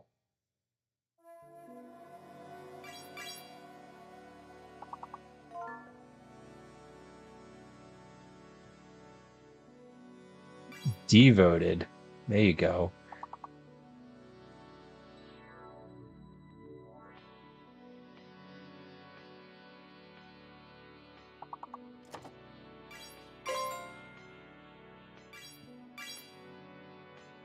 Everybody's just ready with their words.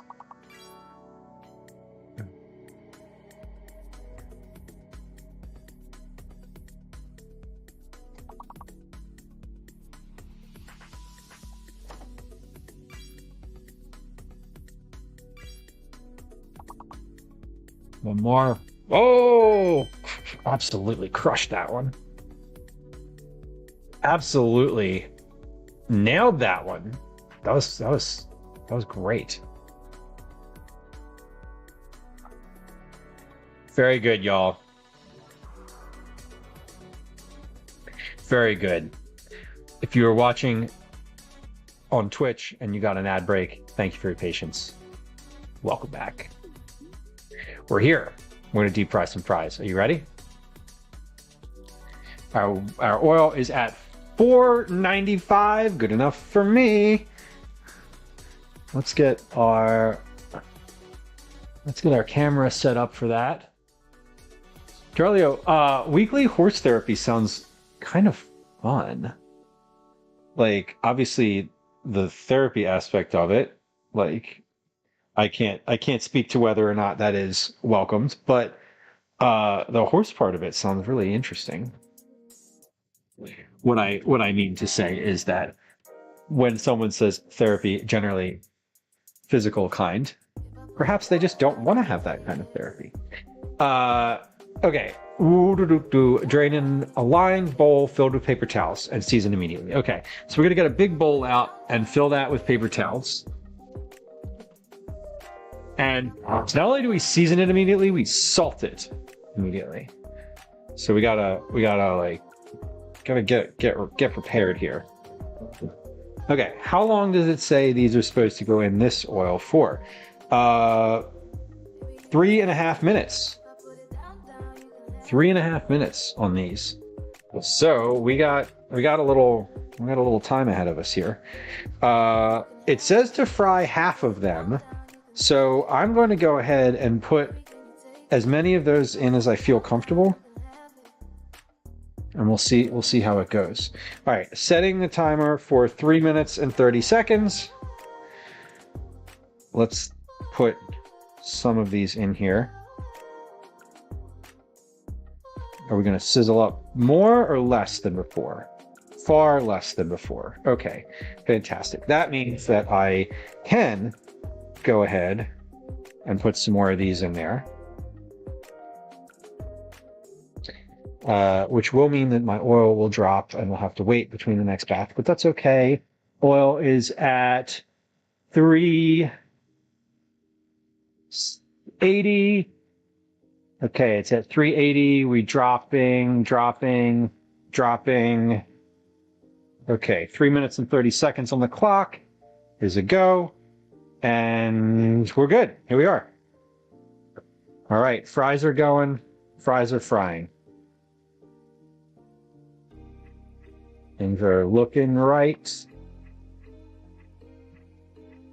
Oil dropped down to 360, which is exactly what the directions said would happen. So we're at 360.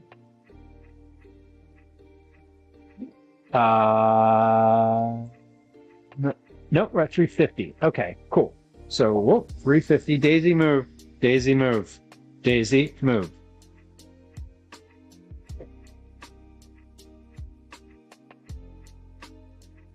Sorry, Daisy is not allowed around when there is just like a vat of hot oil on the stove. She definitely wants to fry. Like, that's super clear. So I'm agitating these with the spider just to keep them moving. They're looking good. My clock says it has 2 minutes left on it. Jelly Beansies. She does say hi to chat pretty regularly. She gets little special stuff on stream with, I would say, some frequency.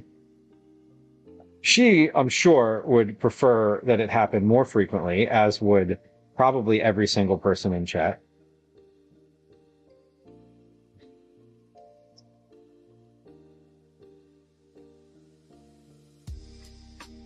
However, she does get a significant amount of treats throughout the day, almost every day. Gwen says my eyes are burning 3 floors up in the oily air. It is a grease pit down here. But it's almost over.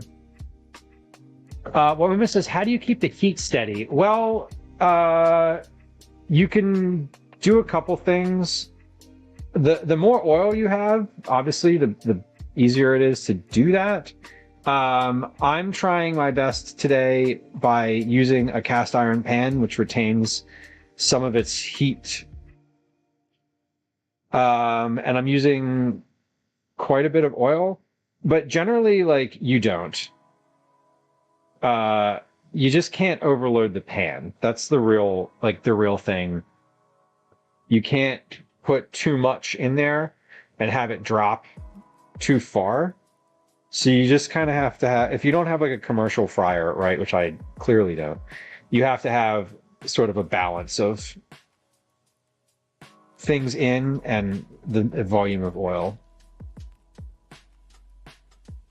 The main thing is that you should have it come back up to the right fry temperature between batches, because otherwise you just sort of keep dropping and it gets longer and longer and longer to cook things.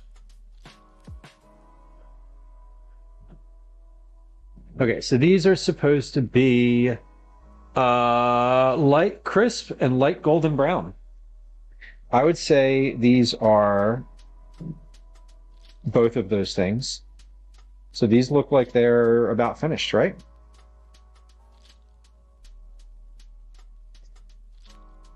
I would say. Let's get these out. So I'm turning my burner all the way up now because, like I just mentioned, I want my oil to come back up to the right fry temperature between batches. So we're going to put these in a bowl. We'll let these drain a little bit in a bowl. We'll let this oil get hot again just for a few minutes here. Get these folks away from the thermometer. Come on out of there. Come on out. There you go. You have a place in this bowl too. These are sizzling. We're sizzling here. So we're getting these all seasoned up.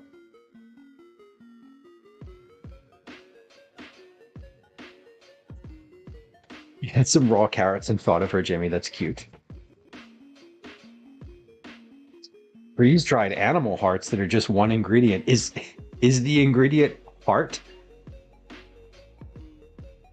I like Daisy seems to really like the fish skins that we got. Donuts are worth frying. Donuts are definitely worth frying. Yeah, you do need a heavy pot. A heavy bottom pot is probably very important. Great hippie when you finish streaming. You know what, Master Splits? If Hippie's on, maybe someone could remind me. I love Hippie Wayfarer, so I'd be happy to rate him.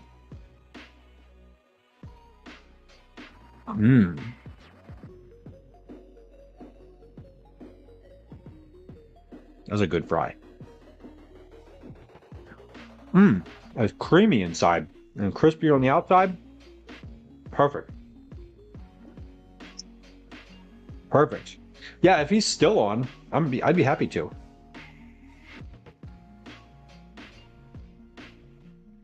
Some of these little, like, small pieces are the best. Okay. Enough of that, though. And put those in the oven to keep warm.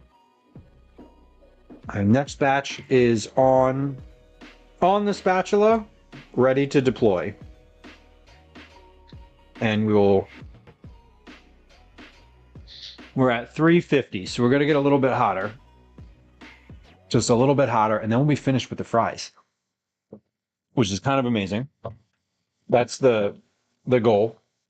So we'll finish with those. Then we'll fry all the beef, and then we'll make the sandwiches, which should not take a significant amount of time. The thing that'll take the longest is cooking the beef in like batches. So, not too bad. All right, I think I'm probably finished with my compost bucket for now. We'll put that away. All right, we're literally just waiting for oil. Yeah, and like I said, you want to bring it back up to the right temperature before putting the next round of stuff in there.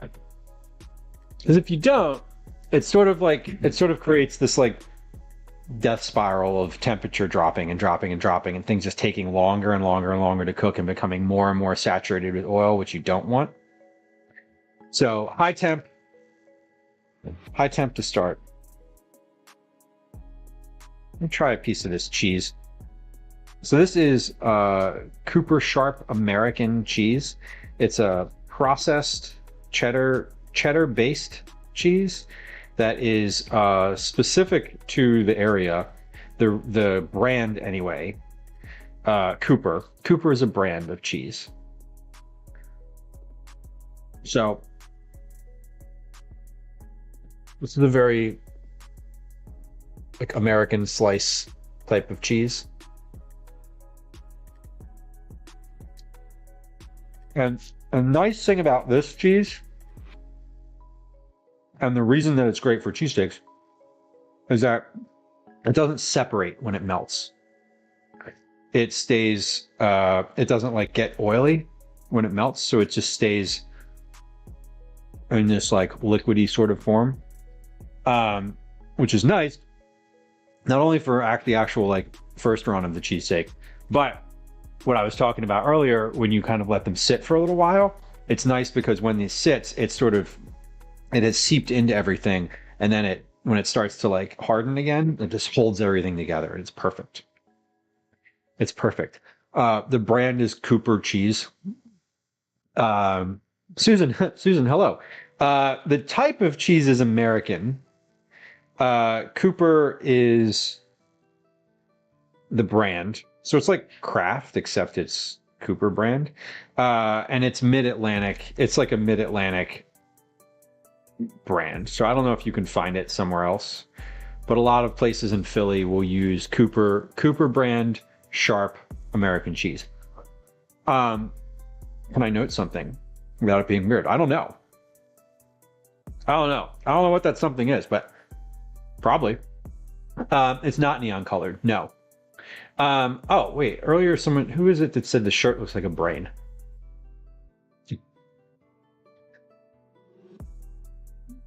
That just came into my head. The shirt's, I've never actually considered it a brain, but it could be a brain. It's a man dressed in a gecko costume lying down.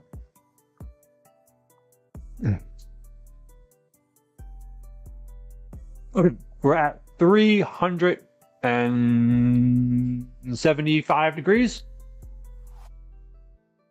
Almost there.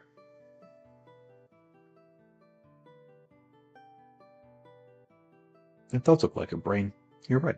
There's the stem. I've never thought of it like that. And now I will never know. Now I'll never not see it like that. So there's that.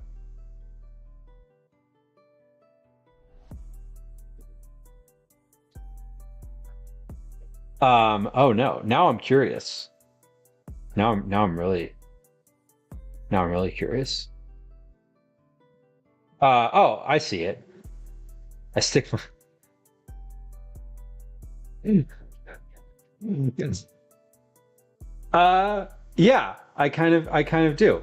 Have you ever seen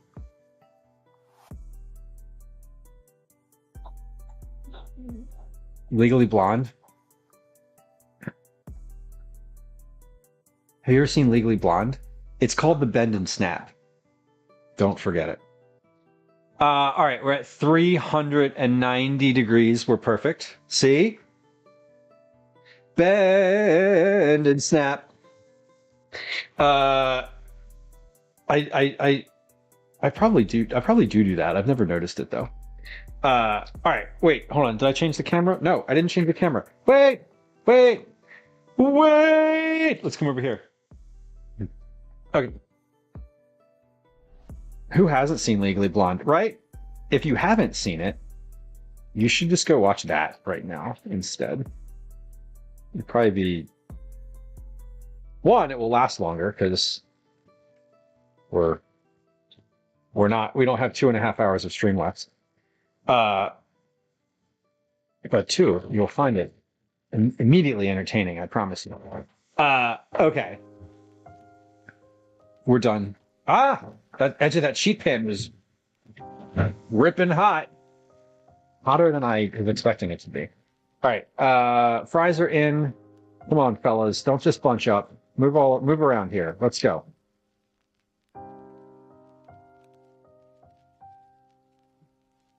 You know what? We're doing great on time. I gotta tell you. For wanting to have started at 1600 and starting at 17 and being where we are right now, I've done well. I'm proud of myself.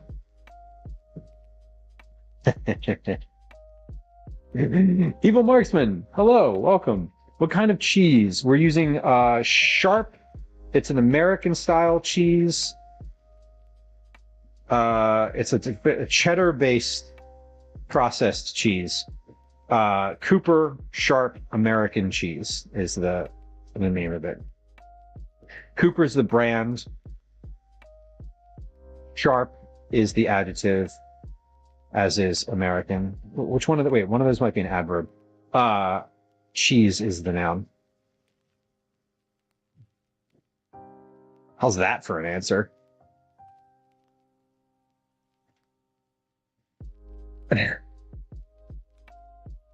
It is American cheese, yes.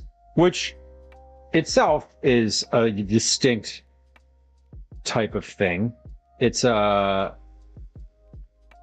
processed cheese, so it's like not real in the sense of like it wasn't in a wheel aged in a cave for years. But like we're making cheesesteak, so I'm not going to be like picky about it. You looked and you have it at your Walmart. Amazing. They have it at Wegmans too. I know it's like they carry it at Wegmans all over the Mid-Atlantic, as well.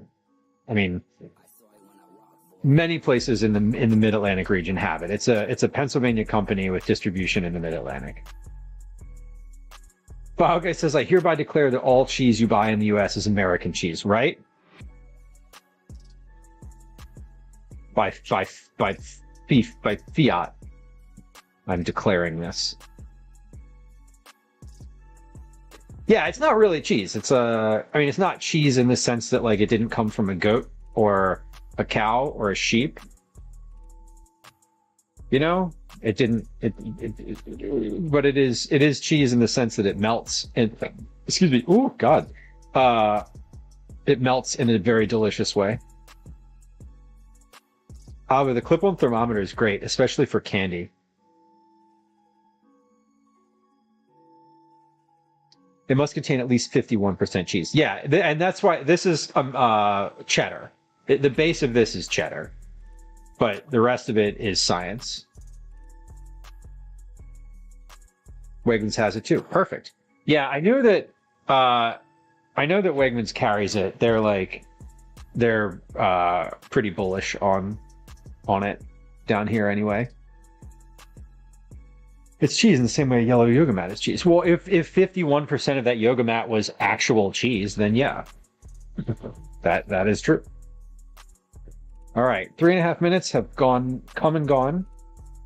Let's get these fries out, and then we can really just focus on the cheesesteak.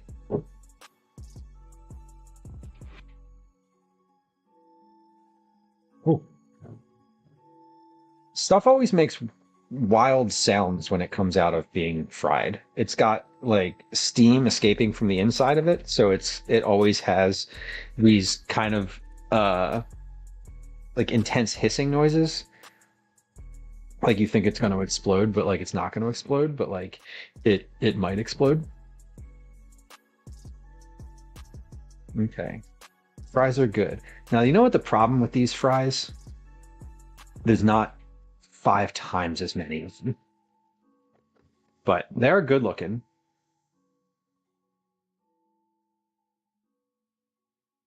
Today I learned that ice cream is cheese, right? Nush Fatel.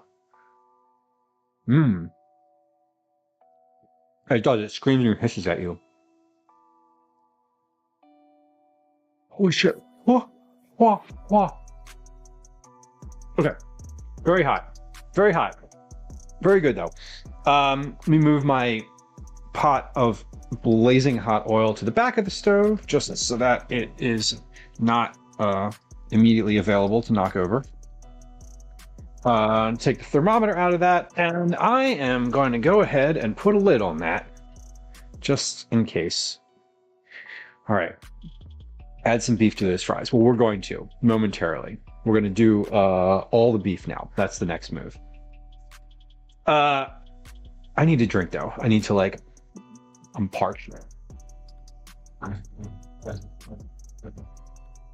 We're going to do a golden ale, the Sierra Nevada Trail Pass non-alcoholic golden ale. Sierra Nevada, I just bought a pack of their NAs for the first time. I've never had their NA variety. I buy a lot of NA beers. I buy like every new one I can find. And these are new to me. So cheers. Let me try the shandy. I have. Do you have lights inside of your cabinets? No. No, I don't. That would be cool though. That would be fun / sort of unnecessary, but like fun. When I opened that one, it looked like it. This one's a refrigerator. No, there's no lights in the cabinets though. Let's check this camera. Well, I wasn't sure which one you were talking about.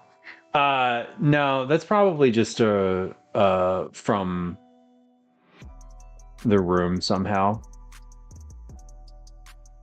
Okay. There we go. All right. The green Dutch oven is giving 70s. It's Drew's. I borrowed it from him months ago to make pot pie in, and now I just haven't given it back to him. Inside the cabinet to the left of the stove. Oh, there is a light over there. There's a light on the cabinet, and it was probably like... I see what you mean. This one. Yeah. Because there's a ring light right here that's lighting up the counter, so it like is shining inside of the thing. That's my guess. All right, let's fry some beef. Let's do it.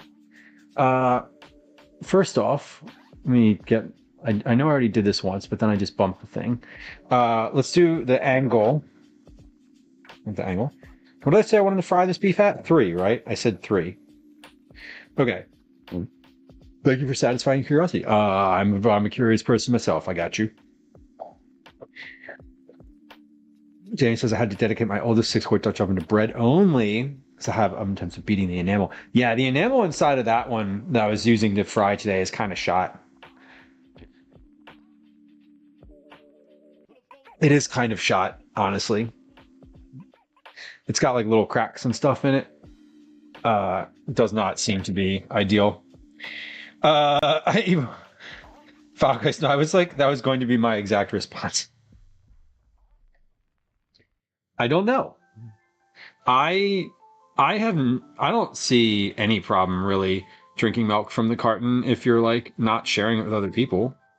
I probably would say not to do that if you were like, you know, again, you with other people, but that's really up to them.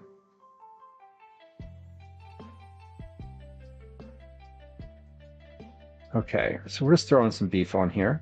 Dan, will Drew be on stream again soon? Probably. We were talking about doing some. While he was on stream, we talked about doing some cookie stuff. So I may see if I can like goad him into another like walk around in the city.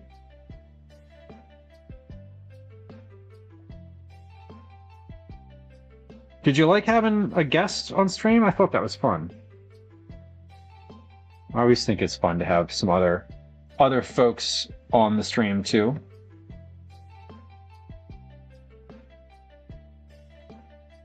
It is interesting for me personally to have someone like Drew on stream because Drew's known me since we've known each other forever, and so like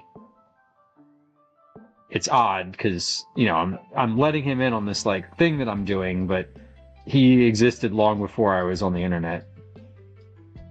He existed in my life long before I was on the internet, so it's fascinating. All right.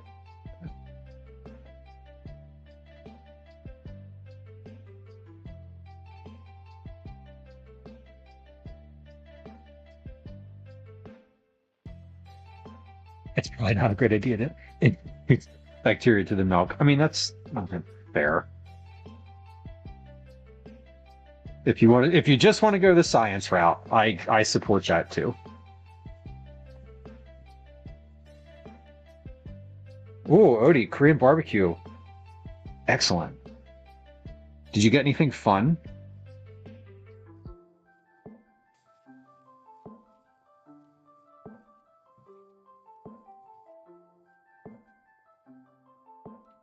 All right, so this is basically, we're just taking the beef and cutting it apart.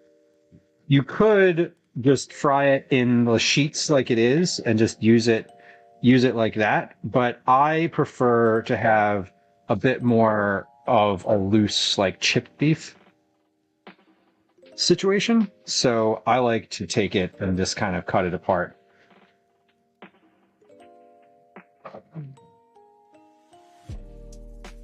Cut it apart a little bit.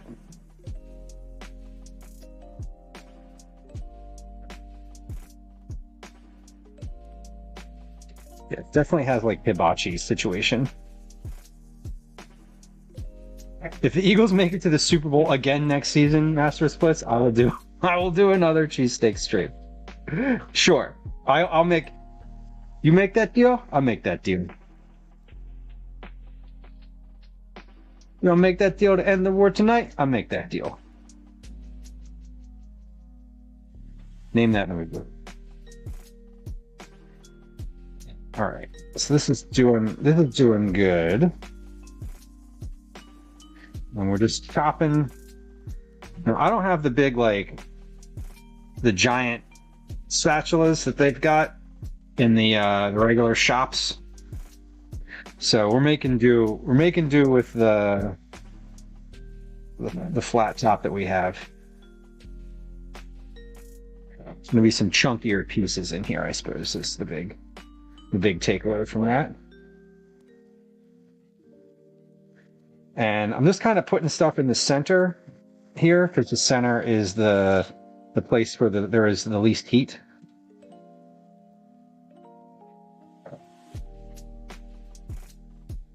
And so what I'm actually going to do here? It was cool watching how he got more comfortable on stream as well. Totally. Yeah, and it takes a while for people to warm up. And I've said this to Drew.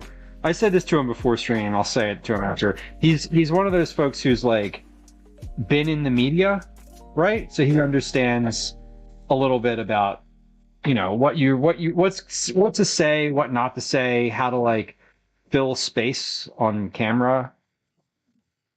Let me turn the back burner. I'm going to turn this back portion of this down. Like way down. Because it looks like I'm getting some good fry in the front here. So I think what I'm going to do is we're just going to keep this back burner portion as like a sort of a warming zone. And then we'll do some frying on the front side here.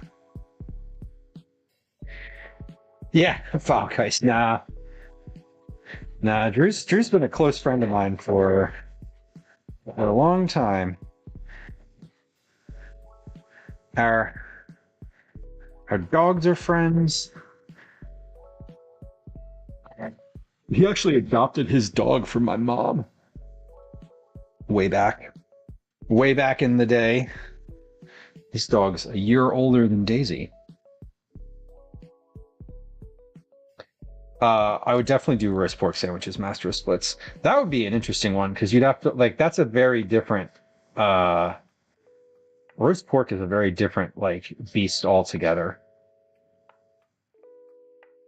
Obviously, the cooking method is quite different.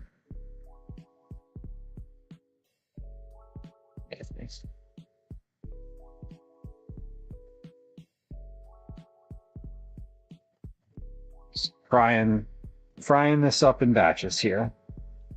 Do I look skinny? Yeah, and he meant it. He was sincere with that inquiry.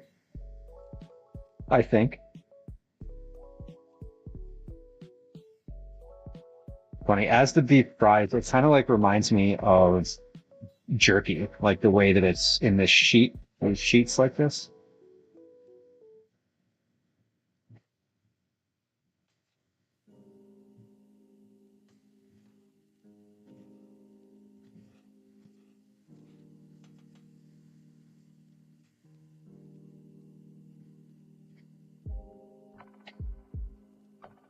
There we go. You know, fry it a little like this, and then you start like taking it apart. And make an entire meal using the George Foreman. That would be a fun one. Fun fact, I wrote my college entrance essay about the George Foreman grill. It was very tongue-in-cheek. I did not expect to get admitted. I did, though, which was fine and nice, I suppose. I did write my college entrance essay about the George Foreman grill, though. That is a fact. I got one for a present when I was a kid, and I was like, what the hell is this? The hell kind of present is this to give like a 10th grader? Anyway, I used it a bunch. Obviously. Reminds me of the Lady Gaga dress. Oh god, the beef dress. The meat dress. I remember that. That was a long time ago, I think. Could have been like 3 years ago. I don't know.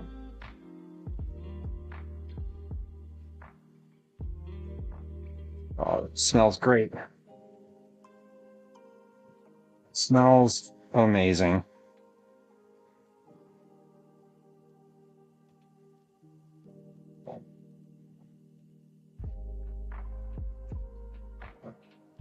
And again, I'm just pulling this apart.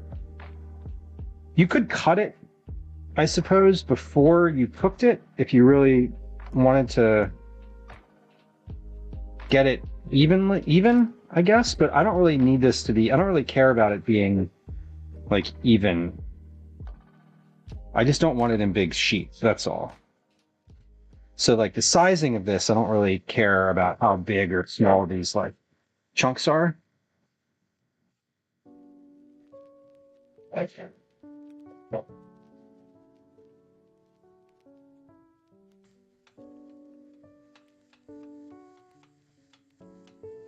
You got a George Foreman? Yeah, I used it like, I don't like really remember how often I used it, but I know that I used it. I used it for burgers and hot dogs and steak and like just a bunch of stuff.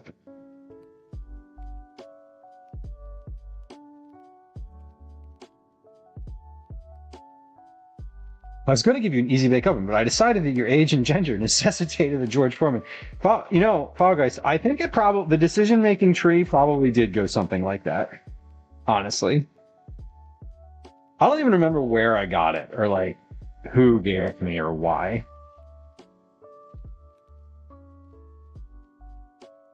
All right, this looks great.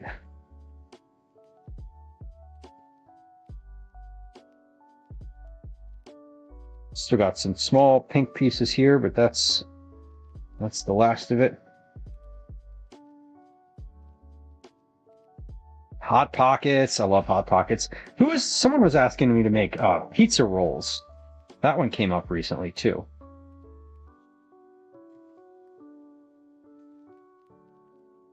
Try a piece of this beef from the back here.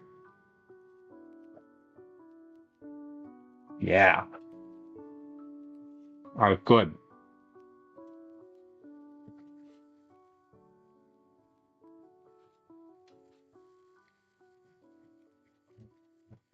It's going to be real good with a bunch of cheese on it.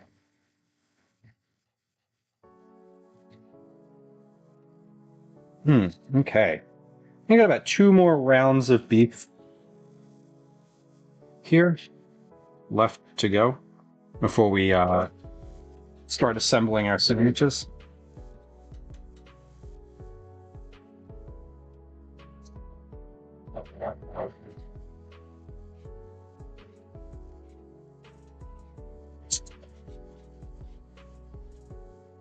Things you're really not supposed to do with cast iron. Scrape the shit out of it with a spatula. Oh well. You know what? I'm gonna put these pieces on with my hands because I'm having a real annoying time here with the chopsticks, and I got the sink right here, so I might as well just put these on with my hands and then wash them right afterward.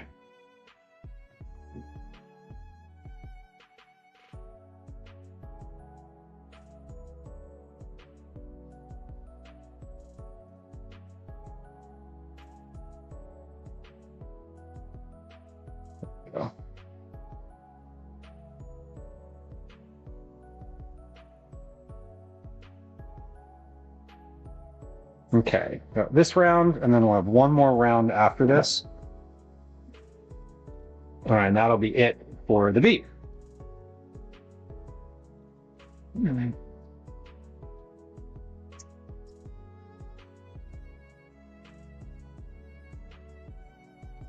Okay, my hands are washed.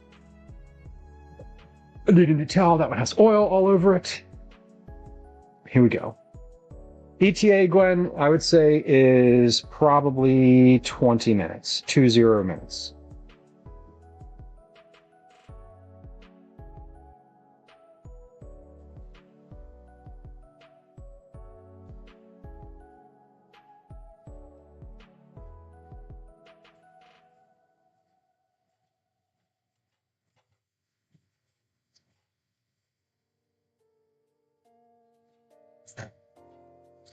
Eyes are dying. We're just doing a lot of frying today, that's all.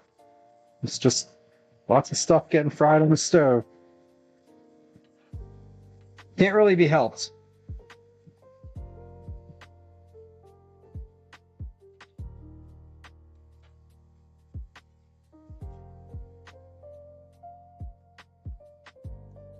Yeah, we do have a lot of beef here. But that's okay. I was saying earlier, I bought all the beef and I'm just cooking it all because if we have some left over, it's totally okay. I can either just make another cheesesteak out of it tomorrow. Like the worst thing that could happen is I have leftover cheesesteak meat and I have to make another one for lunch tomorrow for Gwen or whatever.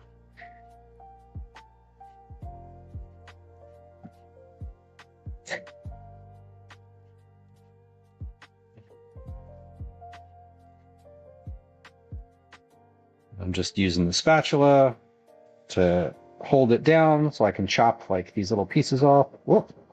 Oh, rabbit. Oh, rabbit there. Oh, you were hiding.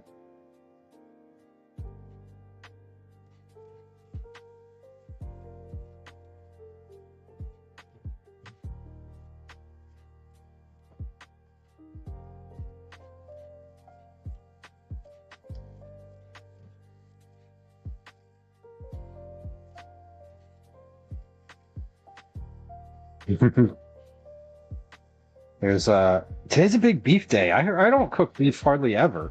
It's wild. Yeah, I rarely cook beef. It's pretty uncommon actually.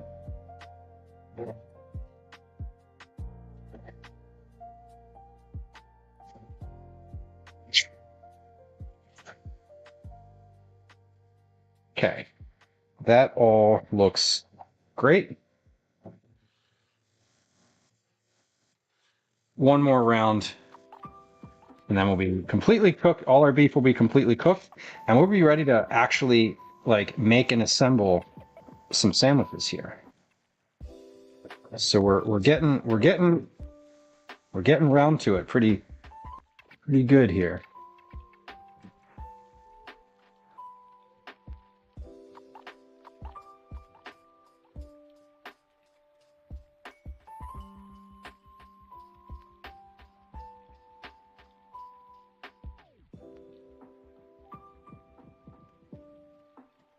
Yeah, they gave me a lot more beef than I think I asked for, which is totally okay. But I'm not gonna not cook it, even though I'm definitely not gonna eat all of this tonight. We'll save some of it for tomorrow. Get to wash my hands.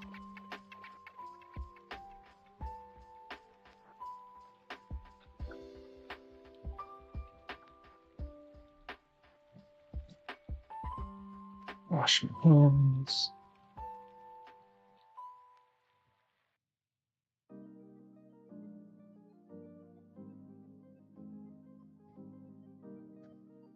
Let's start chopping this up.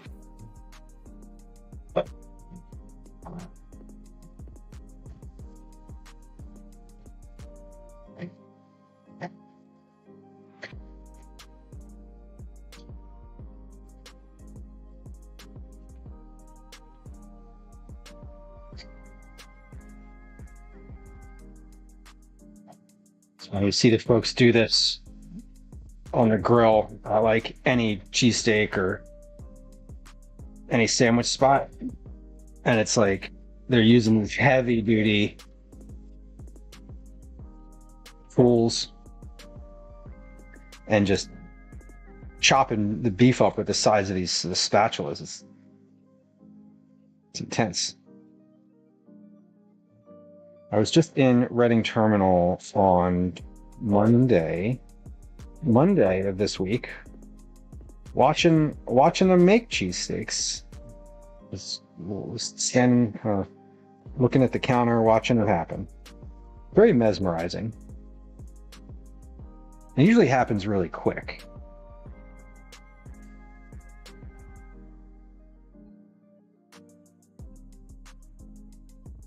They're very practiced at it, obviously, at this point.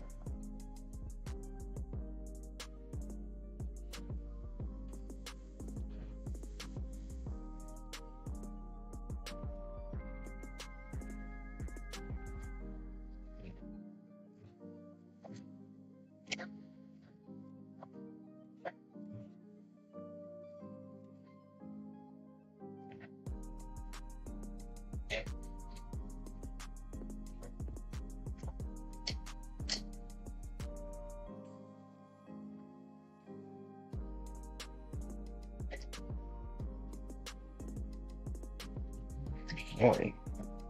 Just about there. I'm gonna let this cook the rest of the way, and then we'll be ready to make sandwiches. Which is the whole goal of the whole stream, is to make sandwiches. Cheesesteak sandwiches. We're almost there.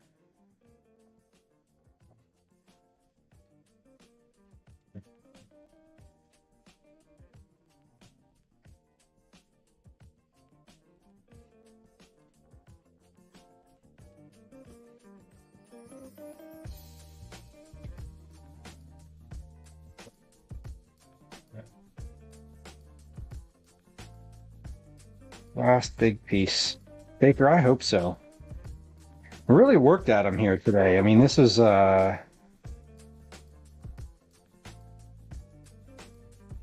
be pretty straightforward to make a cheesesteak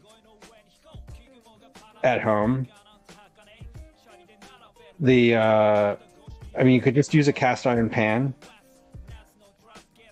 for the onions and the steak. You'd see why it wouldn't be that hard. It's a pretty quick meal. It was made longer by the fact that I was making fries today, so you know. Oh, fellas, an ice storm. We're supposed to get snow tonight, and like people are like panicked. It's kind of funny. Like everybody iced their sidewalks or salted their sidewalks tonight.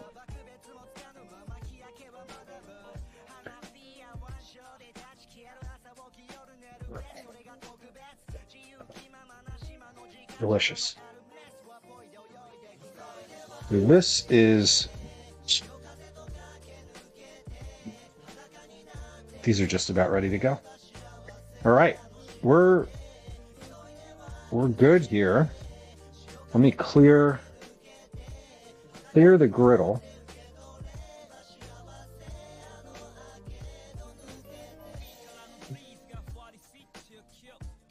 So let's kind of incorporate all this back together. There we go. Yeah, we'll have enough meat for cheesesteaks for tomorrow too. Okay. I'm gonna put this in a bowl now so that my griddle is clear.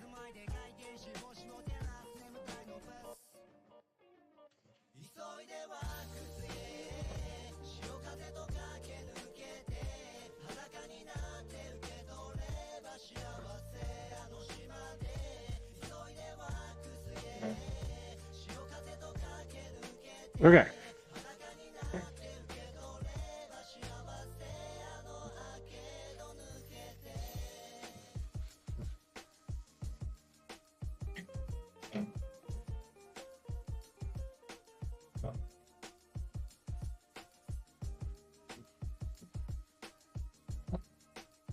All right, griddle is good to go. So before we start that, let's get our setup completed here. I want to wrap these in parchment paper at the end, and I need my rolls.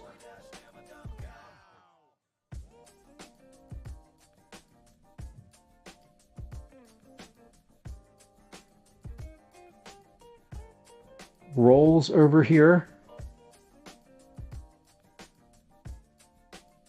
and cheese over here. I need everything over here.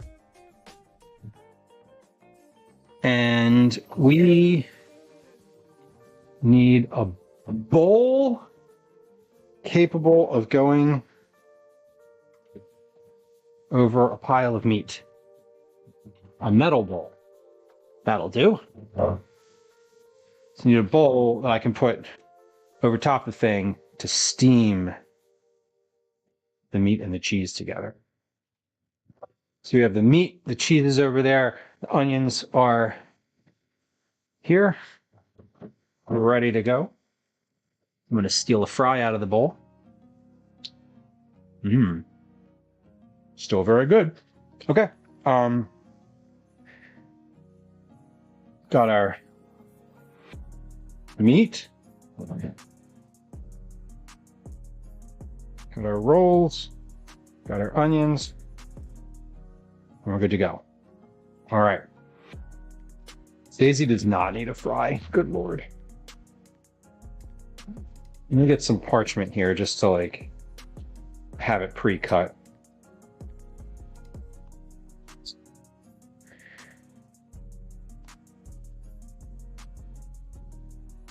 So I got 4 rolls over there, right? Yeah.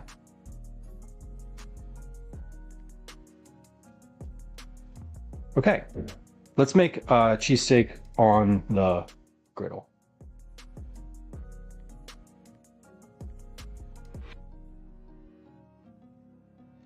Oh, bother. There we go. Snooze, snooze. Okay. All right, griddle is on. Griddle is on 3. So not very high. We're going to take our meat.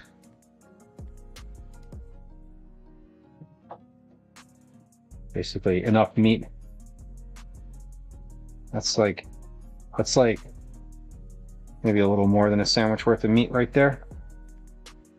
We take our meat. I'm gonna add some fried onions to that.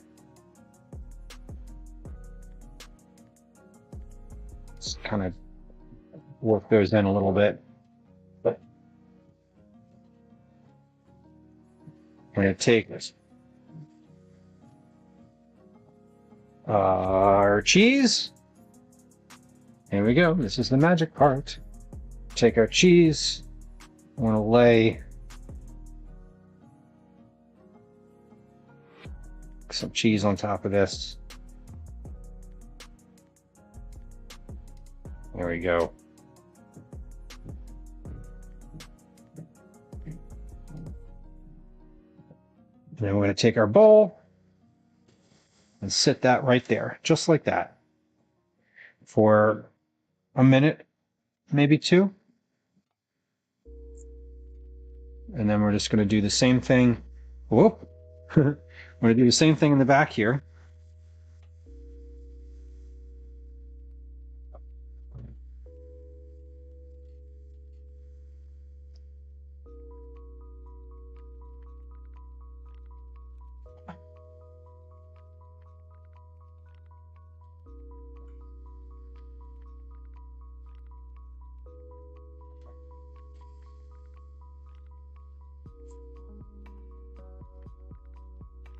Some cheese, or some meat, the fried onions. Where's the fries topped with beef? We're making cheesesteaks today, not poutine. Although that would not be poutine, right? That would have to be cheese. You need cheese curds for that. We're gonna take our cheese, lay that. Now this, not quite there yet. That needs to get a little warmer. Oh, hold on. I know what they do. I remember seeing this.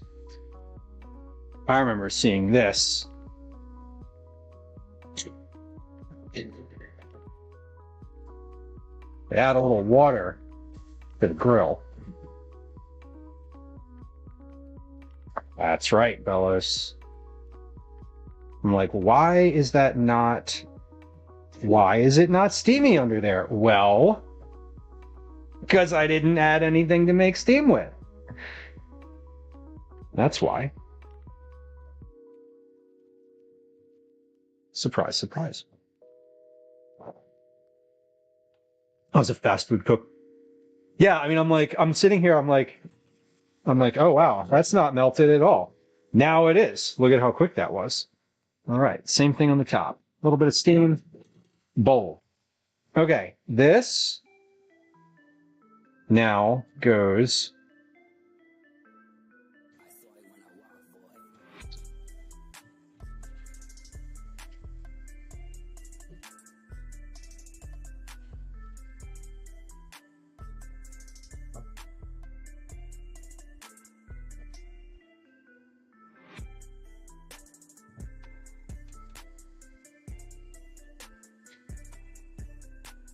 right like that.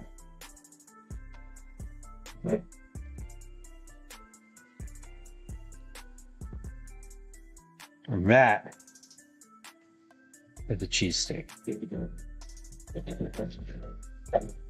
Take the bowl off of that back one.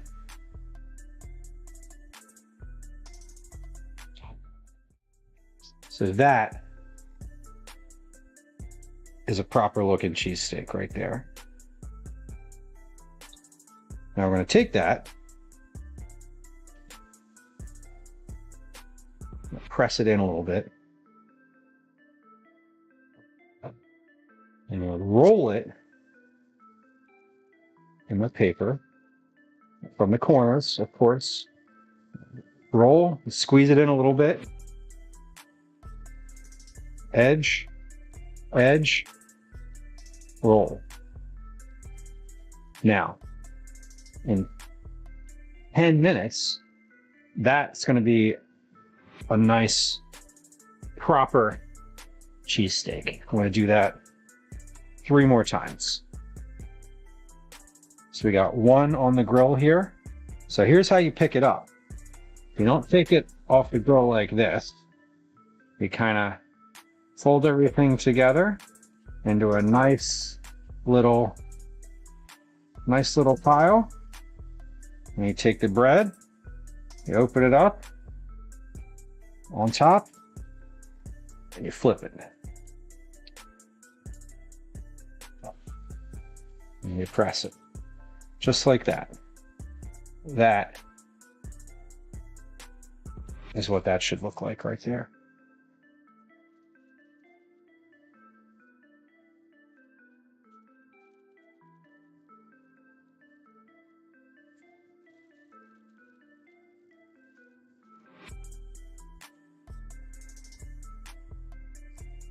Cheesesteak or chopped cheese? Oh, chopped cheese is that's like a New York thing, right? That's like a street food thing. So I hope so. I hope so. We got plenty of. They're plenty good looking. All right, I'm gonna turn my griddle way down. I don't need that. I don't need it to be as hot as it is.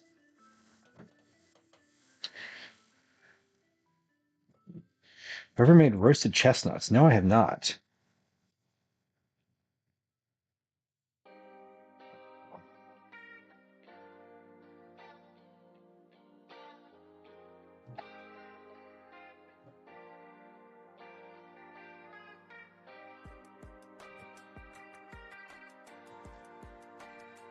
Okay, we got the cheese, got the onions.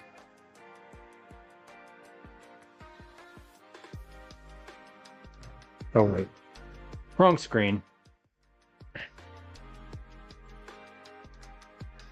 Got the cheese, got the onions, or rather the beef, the onions. Here comes the cheese.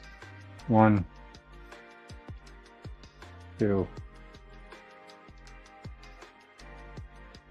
3. And just like the other ones, just a little bit of water and cover. And by the time I'm finished with this one, I'll be ready to take that one off. Okay, now I am aware that Gwen does not like fried onions, so I'm going to make one without onions in it.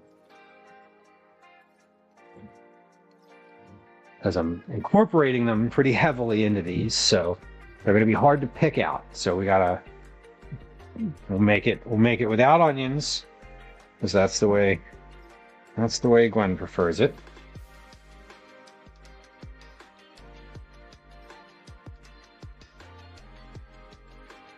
Water. Move the bowl. Perfect. Ready to put this one in a roll. So again, we're just going to kind of hold this together in on itself as much as possible.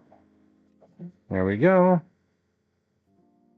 That don't make sense, Master Splits. Doesn't need to make sense to me. Take it up with the boss.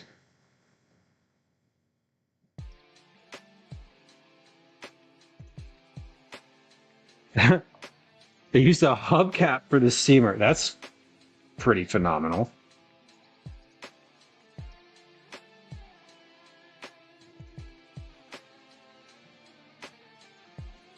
All right. That is what I want that to look like.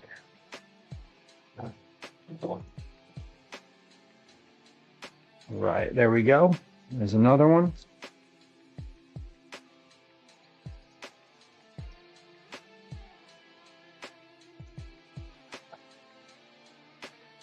Yeah, you gotta let these kind of congeal a little bit. That's a kind of a awful word for what I'm actually wanting to do with this.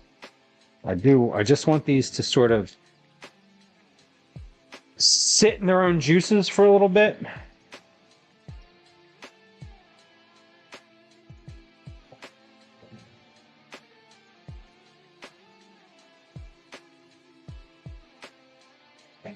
All right, there may be an onion or two in here just because of the grill.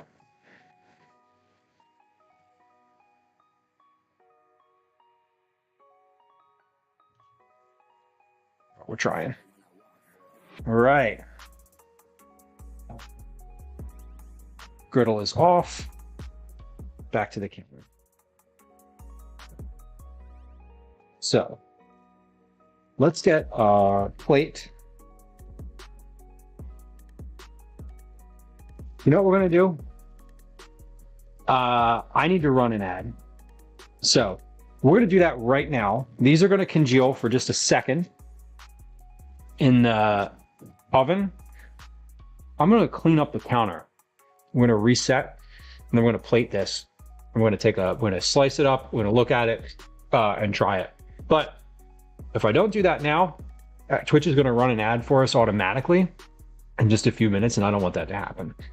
I don't want it to happen at all, if I'm being real honest. But because it has to happen, I would rather do it now than get interrupted trying this dinner. So, for the last time on stream today, here comes a game of words on stream. Here comes a 3-minute advertisement. If you are lurking or not a subscriber, just a heads up, you're gonna get an ad. It's coming right now. Here we go. BRB. Hi. Welcome to another edition of Commercials I Hate. Look at it. All right, let's clean up. Totally. Here's my goal in this interim period is to just move everything to the sink that needs to go to the sink. And eat a piece of cheese. Obviously.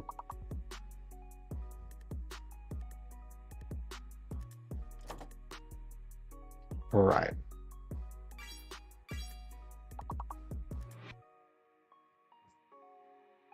Man, the flow of Twitch ads is so frustrating. I like the IRL streams, very honestly, because I just ignore the ads.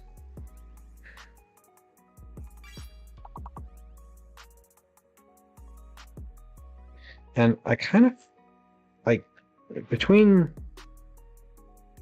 you, me, and the rest of the internet, I kind of feel like I want to start doing that here. I really just don't like having to deal with them at all.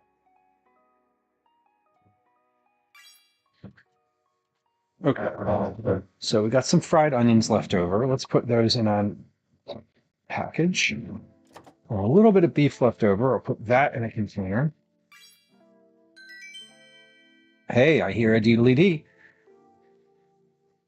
I hear a deedly-dee. That means that the game is over. Deedly-dee. Okay. Fried onions packed up. So what I'm doing now is what I usually do after we eat dinner. I usually just leave all this stuff on the stove. But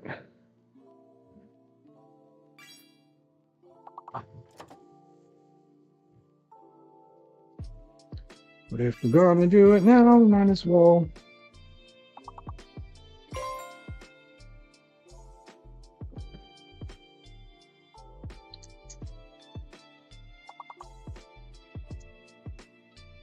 Okay. 20 seconds or so until that ad break is over.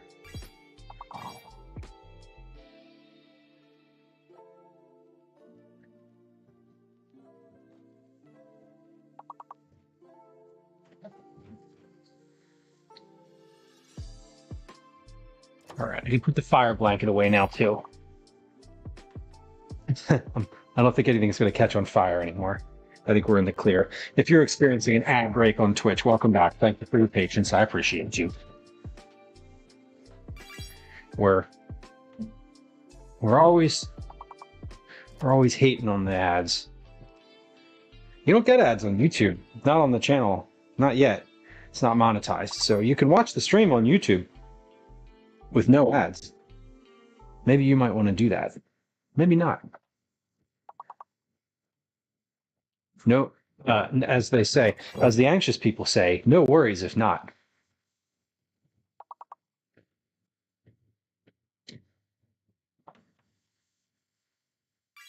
All right, we are cleaned. Well, we're not cleaned. We're certainly not cleaned up, but there are a lot less things on the counter and on the stove now. All right, y'all, thank you for your patience. But no worries if not. Exactly. You know, it happens. All rules, welcome in. Good day. Okay, let's put this stuff on a plate and eat.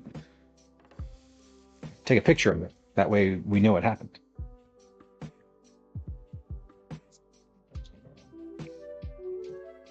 Okay. I want a plate with fries and a cheesesteak. So let's use these plates as they're the right size for that.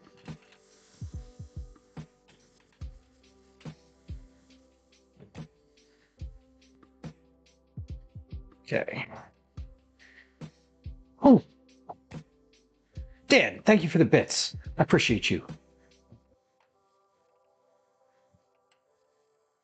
Which one of these plates is the least crappy? Probably this one. Like it really matters. Okay, I want a little bit of ketchup for my fries, obviously. Maybe not obviously. I like ketchup on my fries.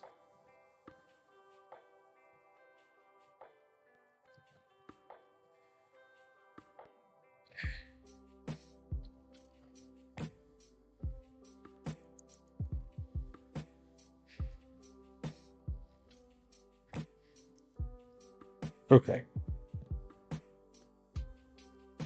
Ketchup. A big bowl of fries in here. Let's get that out. Not drop it, despite the fact that it is hot AF.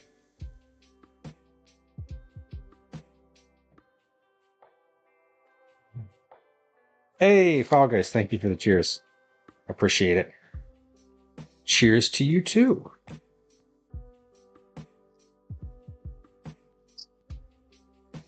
Fries and cheesesteak.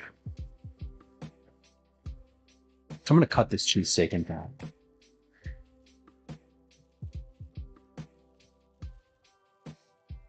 Oh, yeah. Oh, yeah. Yeah. Hell yeah. That had...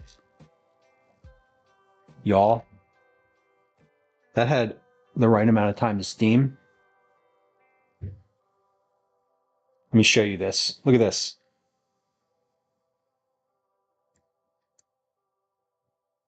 It's a good looking cheesesteak. Gwen, I made you one without onions. I'm holding a knife.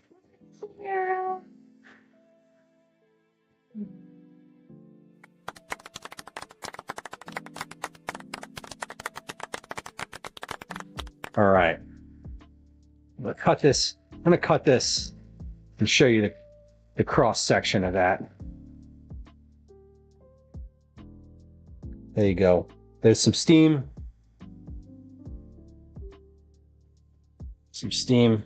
Cheesesteak. So this is not a huge belly buster cheesesteak like some folks. I don't like mine like that. The overstuffed cheesesteaks. I like a regular size cheesesteak that is like edible, that you can just eat. and not have to feel weird about like having so much of it left over that it's a full second and third meal. Great. All right, cheesesteak looks good. Let's try it.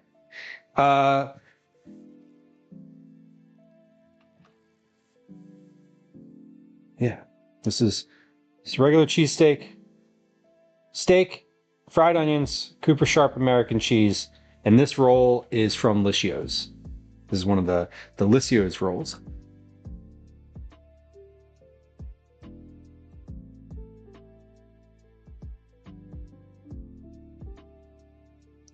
Gosh, a proper cheesesteak. That's really good.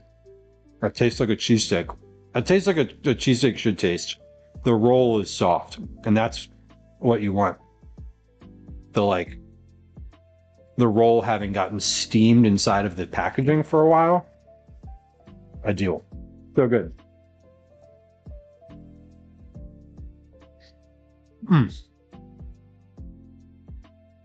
That is satisfying. I made 4 cheesesteaks. There's definitely gonna be leftovers. Calvin's probably gonna eat half. Glenn will probably eat a whole one, and then she'll be upset about it. I'm so hungry. But she'll probably eat a whole one. And the fries are great.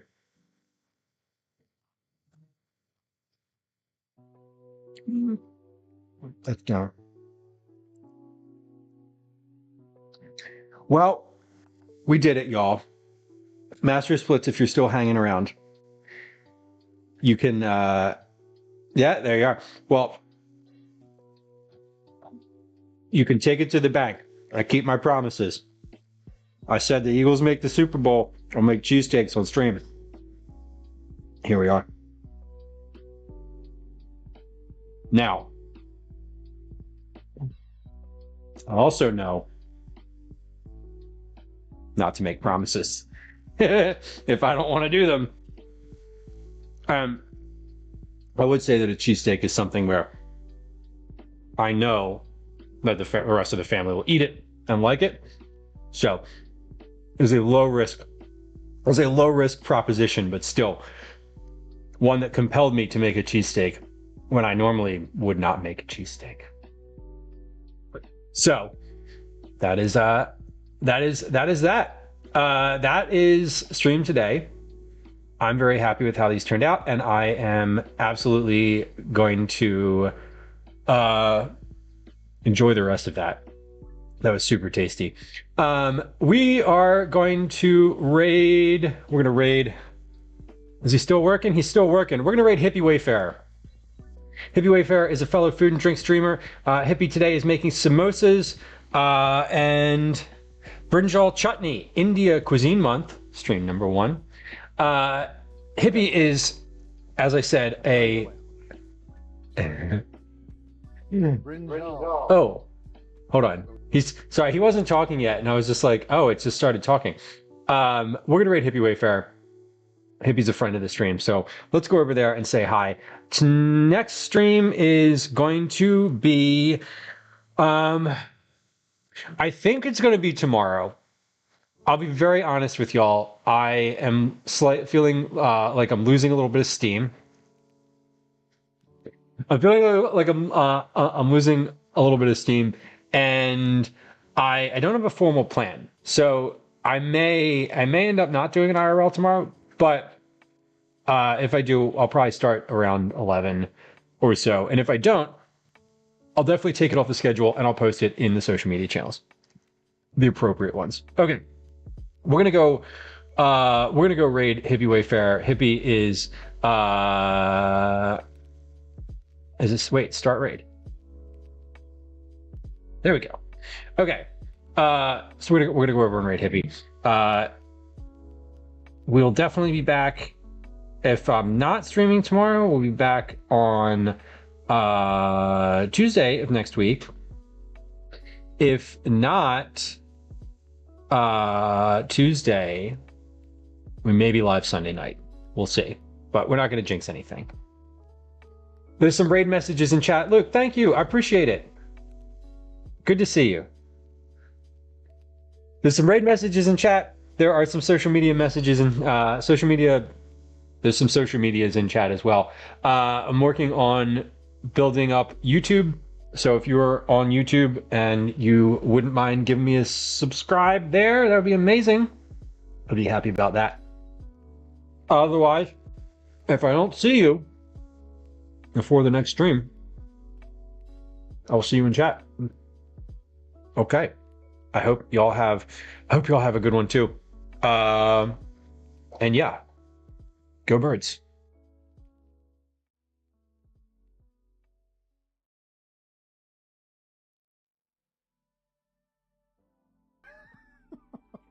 I really like following